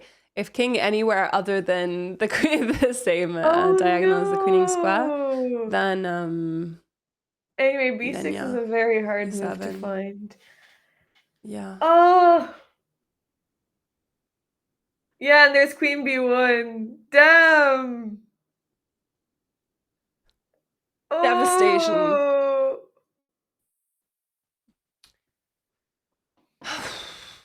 He may have thought it was lost anyway. Yeah, actually, this is a really good point raised by Lawrence, is that when you're playing this particular position as white, you actually don't know that you have any chance at all. Yeah. So it can be very easy to get the wrong evaluation of a position. Damn. Especially crazy endgames like this. And it's crazy as well that the thing is he's played these exact same two moves, but just reversed, and that changes everything. Which is, these are the kinds of things that happen in chess where you think this is cruel and inhumane, and actually this game is evil because this is the exact same, but it's not. And now promotion is going to come, but this is going to be a big win for Roland if we don't have any more. Oh, and he resigned. Oh, yeah. I hope he doesn't look over this game before his next game because he's going to be Oh, very yeah. disappointed, especially since he was winning earlier. Yeah, this is very, very bad thing to do, is to check your games with engines. Actually, even whilst the tournament is going on, I think it's bad for your mental health to analyze your games with engines, because you can feel like relatively good about a game, even if you lost. Yeah. And then as soon as you check it with an engine, if the Yeah. engine tells you something like you Yeah. had mate in 3, or like Yeah. you had these chances to win, then all of a sudden your like sense of pride or a sense of like your mental health with regards to the game, you really can't let it be disrupted mid-tournament like that. I think Yeah. honestly it's best to wait until the end of tournament to analyze your games with an engine. It's hard because you want to know what you could have done, because something might come up that you need in the rest of the game. Sorry, in the rest of the tournament. Yeah, that's absolutely true. And I think most players probably do check them with engines, but the most frustrating thing is like I would say more than 75% of the time, if I've played with a kid and he's wanted to analyze after, then instead of analyzing, what he does is he goes and gets his phone and he immediately inputs the game into Stockfish. Yeah. And then instead of analyzing with you, the kid is like, yeah, well, Stockfish says that I should be -1 here, that like I should be better. And I'm just there like, okay, well, Stockfish wasn't playing the game. You and I were playing the game. This is like a very common experience that I've had with playing against kids. None of them want to like, I don't really care if my opponent doesn't want to analyze after the game.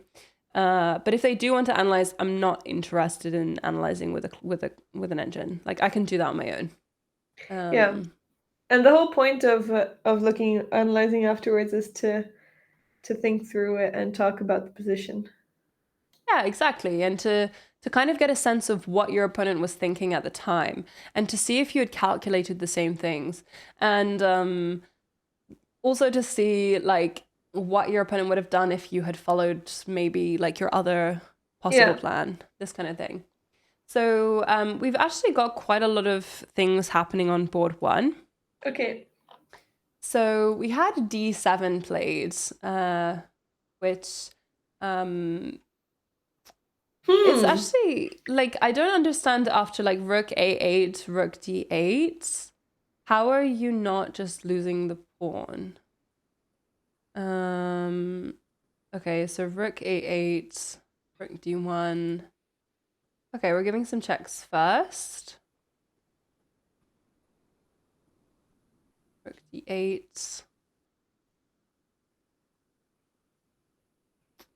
Okay. I would be afraid of this. But apparently it's wasn't. Yeah, it's still really good. Yeah, but I would be a bit concerned about this. And maybe they didn't wait, what did they not like? Rook H1? Knight takes H3. Well, Rook H1, Knight H3, Knight G5. Then you just take this, and I think White really doesn't want to give up the d pawn. Yeah. White needs the d pawn. Anyway, we have this position, and like, yeah, so my question is, after a move like Knight to F8, how do you keep the pawn? And King F2, Knight D4. Okay, so this is not what we should go for because of checks, basically, and because you can then come in and do this, I guess. Yeah. So that's cool.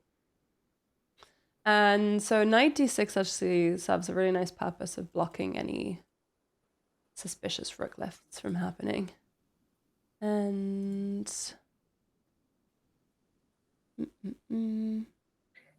wait. Oh yeah, I guess you can't do what about anything about it. Yeah, you can't because then it just takes now. And the difference is if the knight is here, you get to take a piece. So we lose our d pawn. Yeah, so I think that pushing d7 was a mistake. It's something that I've done is when I've had a passed pawn. Yeah, you just push it. Yeah, I've pushed I it do and that. I it's think been a everyone mistake. does that. Yeah, and then I end up losing it. Yeah, it's difficult because also on d6 it doesn't look like it was any less vulnerable. And Yeah, also on it's tough d7 it's on a because light square as well, but c5 wasn't you just can't, possible. yeah, you can't protect it. Yeah. Yeah, and now it's very, very hard for White because they have very little activity. Like the king is not a good piece, and their rook is really the only one that can come in and give checks. The bishop is not doing much. This knight is very well placed to stop the king even from coming out of this box that he's in. Oh. Yeah, f3 is now hanging as well. Yeah. Black has too many pawns. Yeah, taking here with check is likely. It seems. The position just collapsed after f5, I guess. Yeah, it did. F5 was very dominant. And we have obviously takes with check. Maybe let's just have a quick look through the standings. So board 1 looks like it will be ending quite quickly in Black's favor. Board 2 was a draw. Board 3, Bobby Cheng won. Board 4, we've still got going with Keith. So maybe let's pop over because it's been a very long time since we looked at this. And actually, we managed to reach an ending, a rook and pawn Keith's ending. favorite. Sebastian up a pawn. Keith's favorite, but I'm sure it's not Keith's favorite if he's down a pawn. Not this, but he loves his endgames. I think Lot said earlier he has an amazing record with a specific endgame.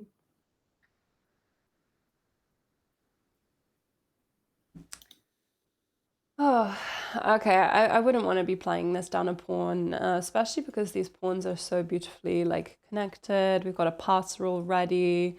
I guess your hope is that you can try to create a pass pawn on the queen side, but it's just a distant dream right now. Yeah. I mean, it's also hard for Black as well to convert because how are you? Yeah.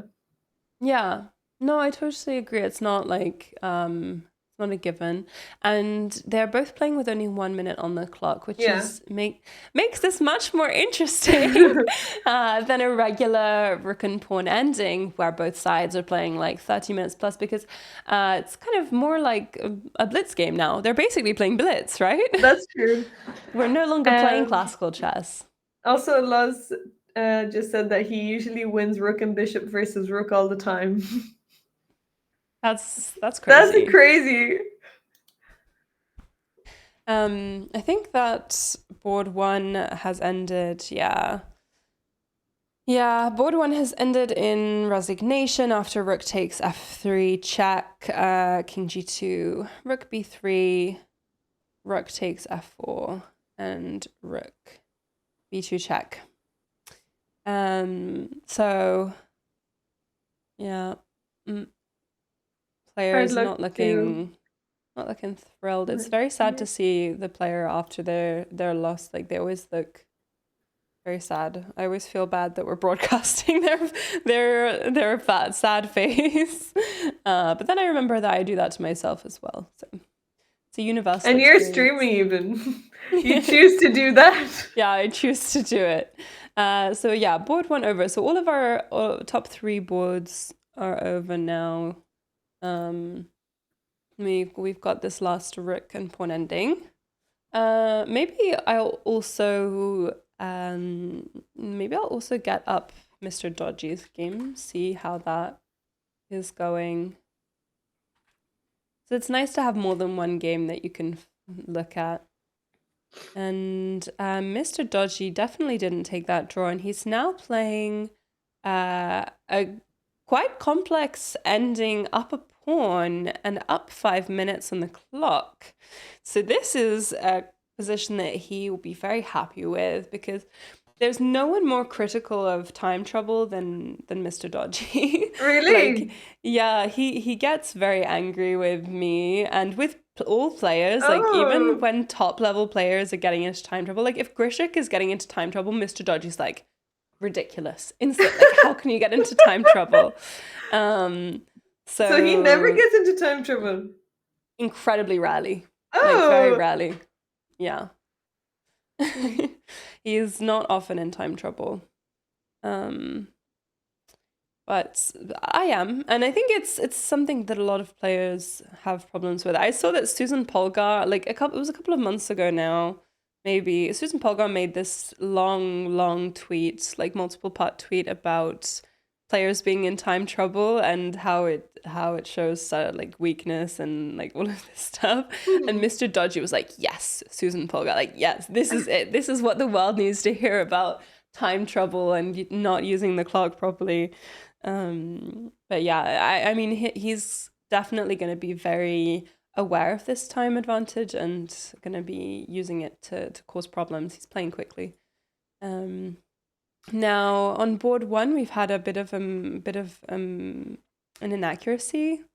This rook a5 idea actually played two times in very short succession to avoid a trade. Apparently rook a4 is the best, but black seems to have obviously the edge because of the the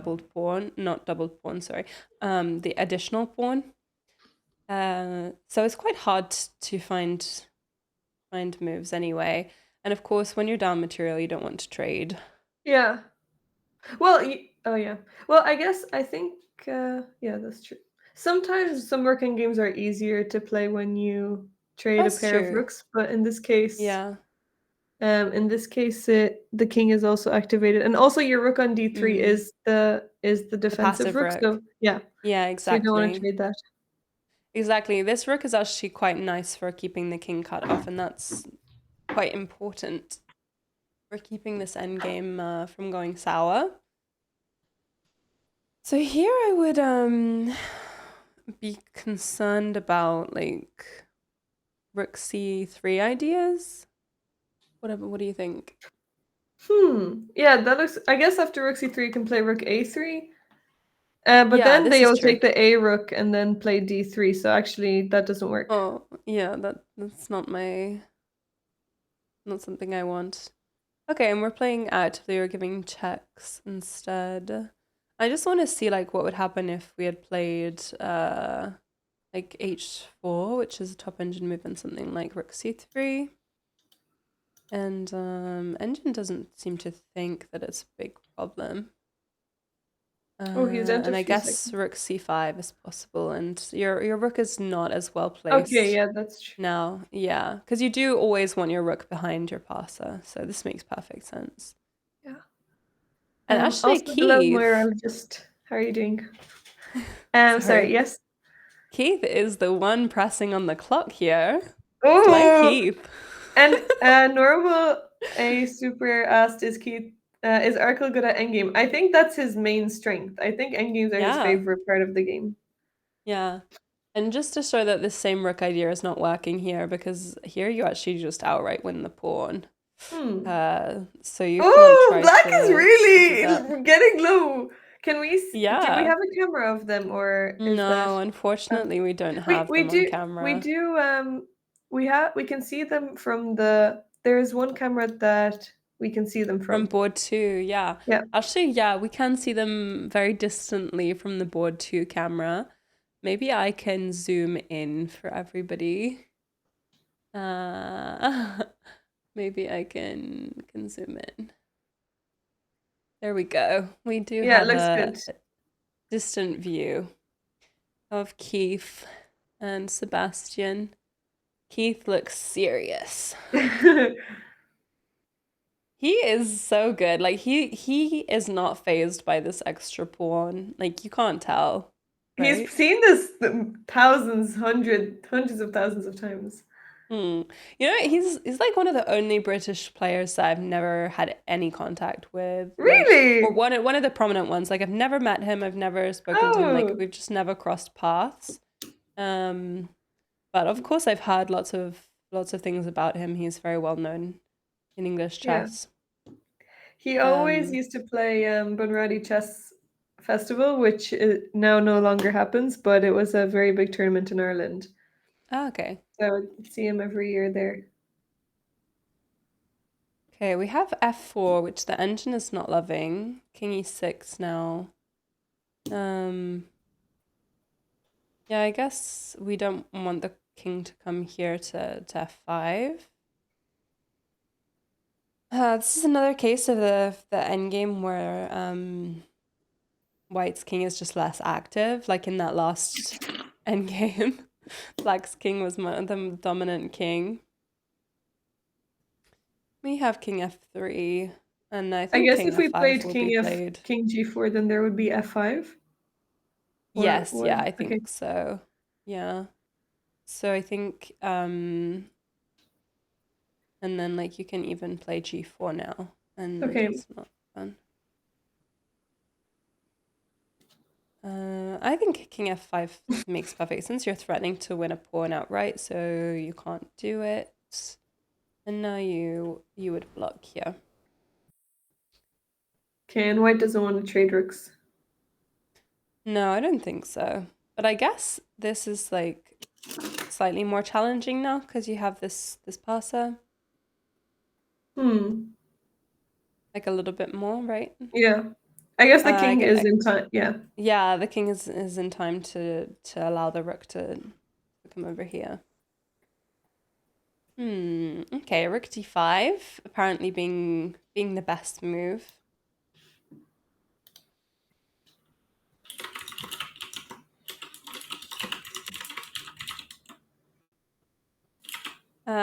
Normal in chat is asking, is Keith better than Magnus at endgames?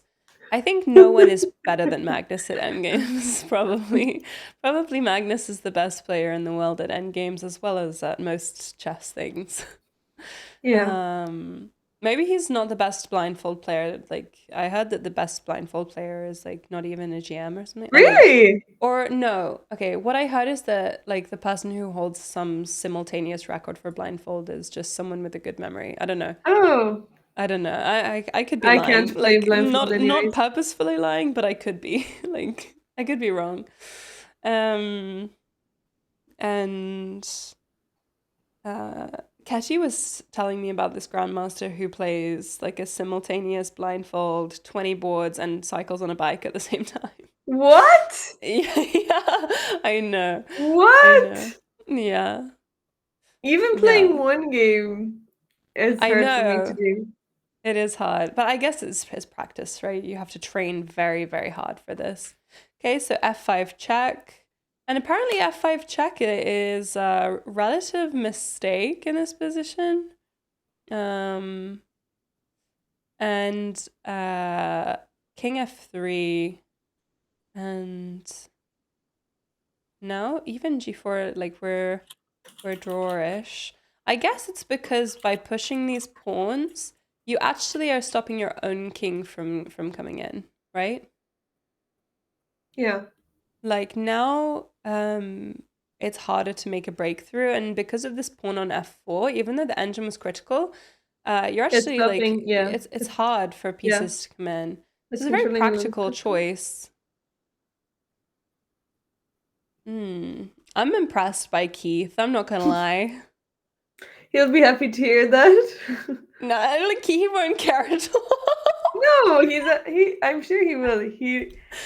I think once you're in the chess world, like he's been in the chess world for a really long time, and I think it's always nice to hear compliments because sometimes That's you can true. become A4. He's just playing the like top engine moves with like 2 minutes on the clock, and he's actually gaining time.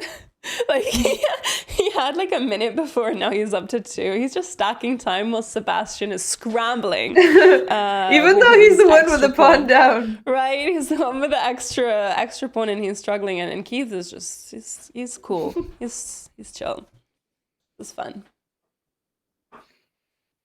So yeah, I guess this and Mr. Dodgy are like our last games that we're following, and Mr. Dodgy has managed to retain most of his time advantage, but now Wight is actually a bit better. So Mr. Dodgy is up 2 pawns, but Wight has a very annoying passer. Really, really uncomfortable to deal with. Rook c8 is, of course, the first move that comes to mind, but what do He's you going to be do annoyed for not then? taking that draw. No, I mean, what happened? Let's see how he got into this position, because this is where we left off pretty much around here. Bishop f6 was actually the last move we saw.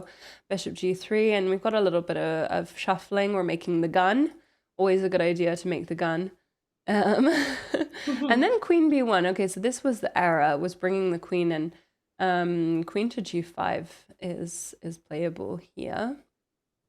And yeah, actually, you can't really attack the queen because of this pin, and it's not that natural of a move, I feel, to play, because the queen does feel very low on squares, right? Yeah, that's true. You kind of get the impression that if the But I queen guess can now be you're attacked threatening here, she's gonna h5, h4. be trapped. Yeah. This h5 is the next move, right? So, but maybe he just didn't like this, like rook g4, and and queen b1 is definitely tempting to go for those pawns. Yeah, it is. It's very tempting, and it's something I would be concerned about as Wight.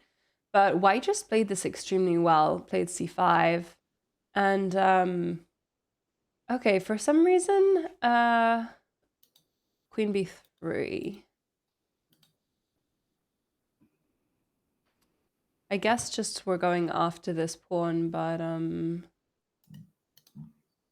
it seems like you're just letting Wight make some progress. I don't know. Yeah, and now the queen is kind of away from the important squares. Yeah. So queen b3, queen e4, so we're holding everything together.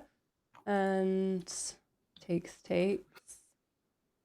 And now, okay, d6 missed here. So d6 here is very strong. Oh, that's a nice move.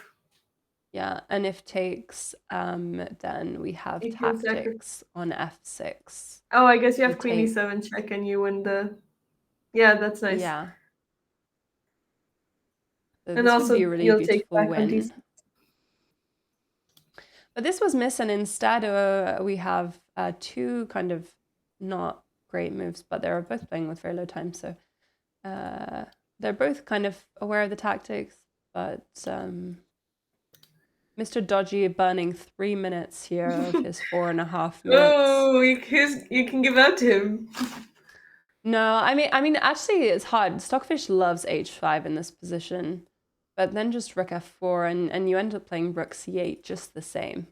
And it's kind of like that Jonah Willow game where you're wondering, like, what's the difference between this and then h5 the next turn, right? And rook c8 is played. It is like the most natural move, I think, to play. And now rook c6 is possible, I guess, making way for the queen. But instead, queen b7 is played, and this is nice actually... Move. Oh, it's a bad move. Actually, not the best move. It looks good. It's actually the same idea, right, as rook c6, because rook c6, we're still attacking the rook, because we're maybe going to bring the queen in here. But yeah, you can just bring the rook back. Yeah, I guess. And now your queen is also kind of misplaced. Yeah, now the queen is a little bit awkward. But maybe you can just bring your rook back to c4. And then you can, Yeah, rook c4. Rook c4.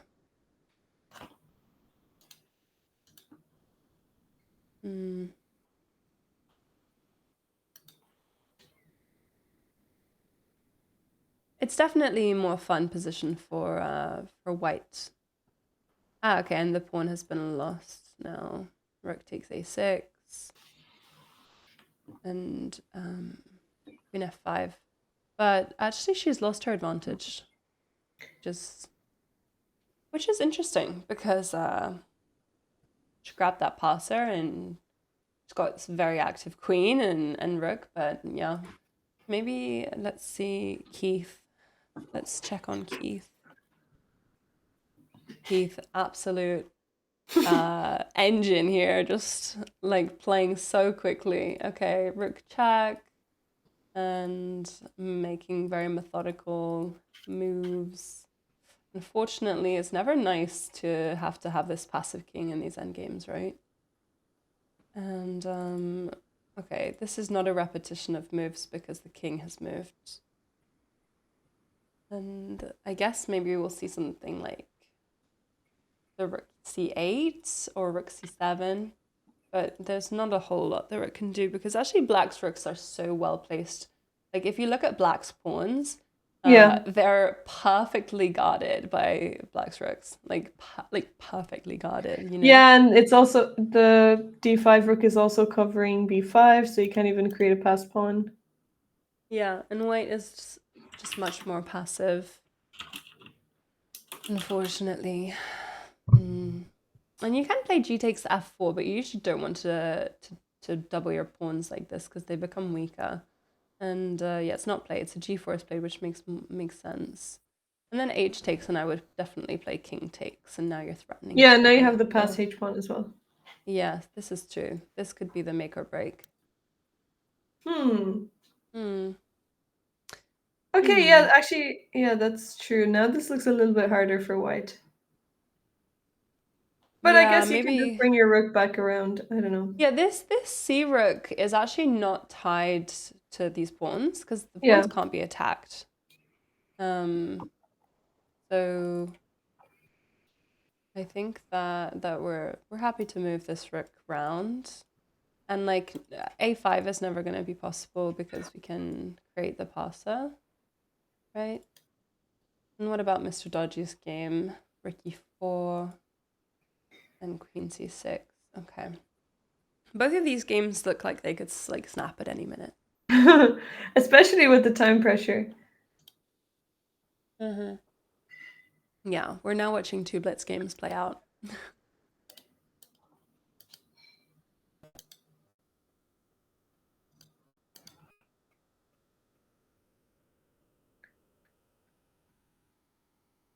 There's an interesting game on what?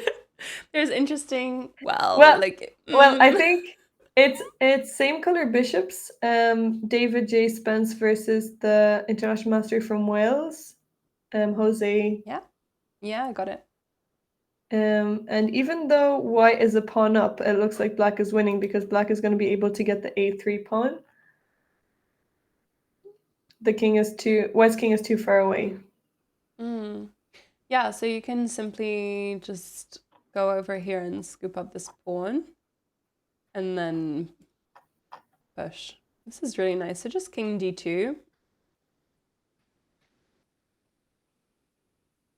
And like, what are you? I mean, what are you gonna do, really? Yeah, you have to try you're to way go for too the slow. d4 pawn, I guess.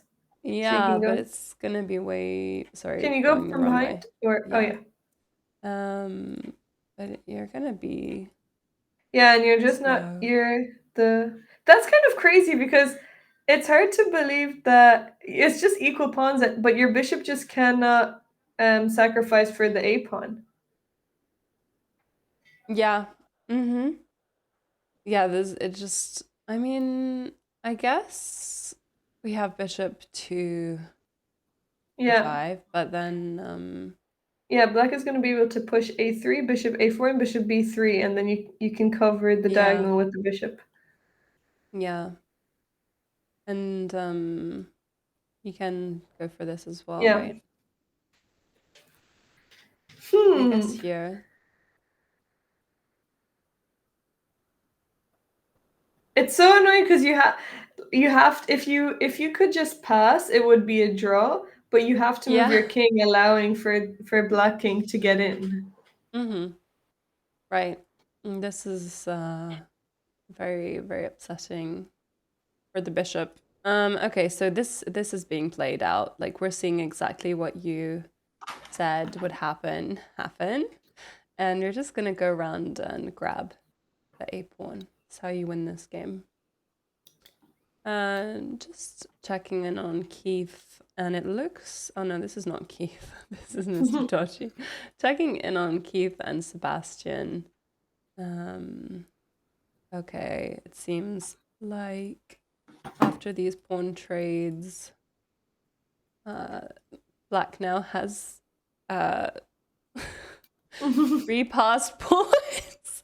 Oh no. Oh no. Okay. What about Mr. Dodgy? Seems that Wight made a bit of a miss here. And I mean, they're both playing with very low time, so hard to Yeah, and this is a hard position to criticize the play. quality of the moves. Yeah. It's a very hard position And to it's a play. very long game as well. Yeah, they've been going for 4 hours, so this is around the time where you would get time control. Well, I guess Yeah. they would have already received time control because they've gotten to almost move 60, but they would have had a chance to stand up, walk around, have a snack, have a break. But in these 90-30 games, you don't have the luxury of doing that.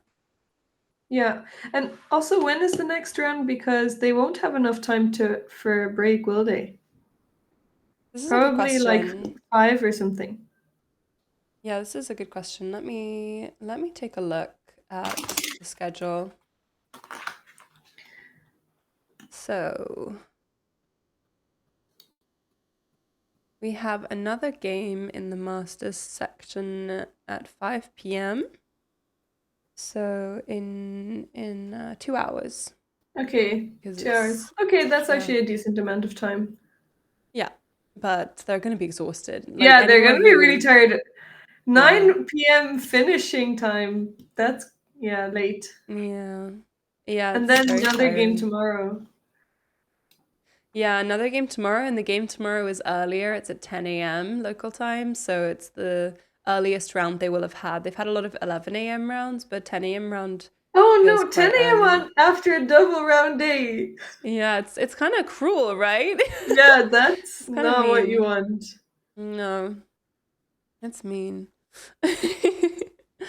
But yeah, so I will be joining for commentary tomorrow at 10 a.m. UK time. And I don't think there will be commentary for this 5 p.m. round. So you'll have to, guys, watch the games on chess.com or anywhere you prefer to watch your games. You can check them out. Just the live boards. All of the live boards are available, even for lower boards. So if there's someone you're rooting for, you can check them out. And it's almost time for our commentary to come to a close. So let's just kind of see this. Oh, wait, what's Yeah, the problem? Oh, he yeah. blundered. Oh He blundered no. this tactic. He's going to be very upset. He's now just down a piece. Yeah, it's Yeah. hard to keep your concentration after so long. This is over. This is over. Yeah. Okay. This is over. Let's take a look at very quickly at board 4. This is gonna go for a This while. could go on for a Keith is while. gonna hold this as a draw. I predict that it's gonna be a draw. You think? But obviously Black needs to try to push for a win. But I Mm. do believe in Keith's power of endgame. Oh, but the rooks are off now. But the rooks are gonna come off. Yes. Yeah.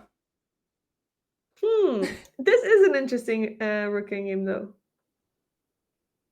Yeah. It's gonna go not like this. It's gonna go like this. My bad. Oh, right. Yeah. And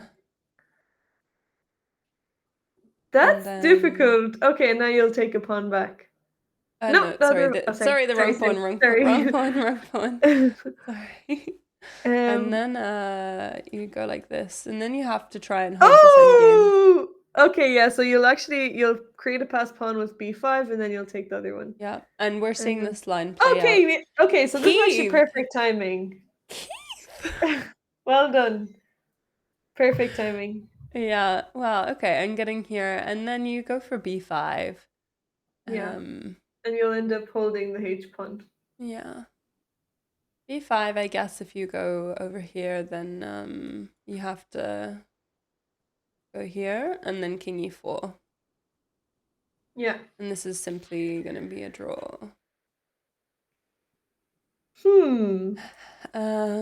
But if you don't play b5, then it's going to be trickier, right? Because like if you kind of allow this situation, maybe it's going to be harder. But then b5 still Maybe comes White will with end some up winning. threats. Yeah.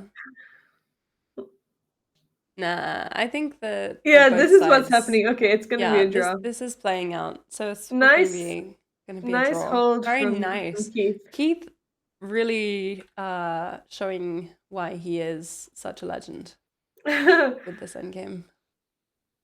So I think with that, we are going to be ending our commentary for the day. Thank you so much, Diana, for joining me. Thank you for I'm having me. correct. You'll be coming back on Saturday, I right? will. Yeah. You won't miss me for too long. I know, just one day. I don't know what I'll do without you for one day. You'll be fine. You're doing such a great job so far. Thank you. I'm tuning in whenever I get the chance. I'm tuning to watch. Aw, thank you. Thank you. So I'll definitely come in tomorrow.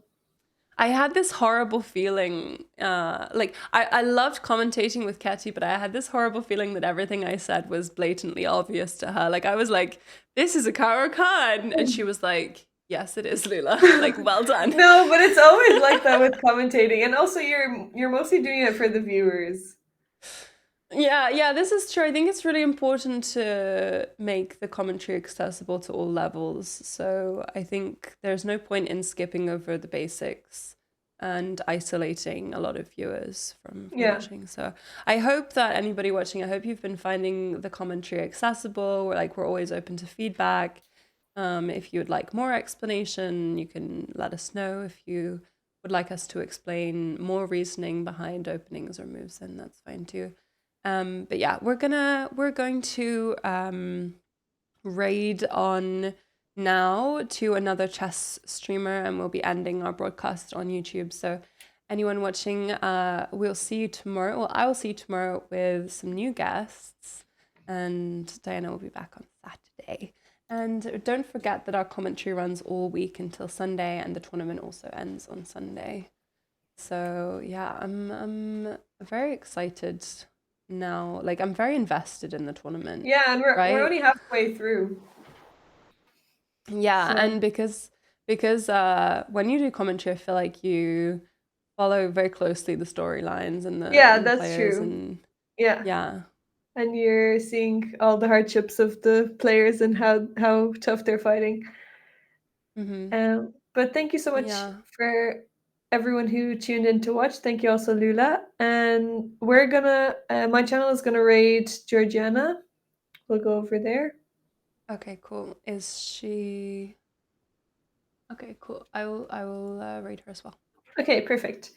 Okay, perfect. Thanks, Lucanian and Pizza Racer, for being here as well. So I'll see you guys tomorrow for my channel, and I'll be with Lula on Saturday. And best of luck with your commentary tomorrow. Thank you. I'm looking forward to it. I actually like morning rounds for commentary. So yeah, you have the rest of the day. Yeah, that's true. And like it's still light outside. And I don't have to go and play another round like these guys do. My like sympathy goes out to players still playing round 1 when they're about to have another round. So we will see you guys soon. Thank you so much. Thank you so much for joining, and have a great day wherever you are. Thank Bye, you. guys. See you later.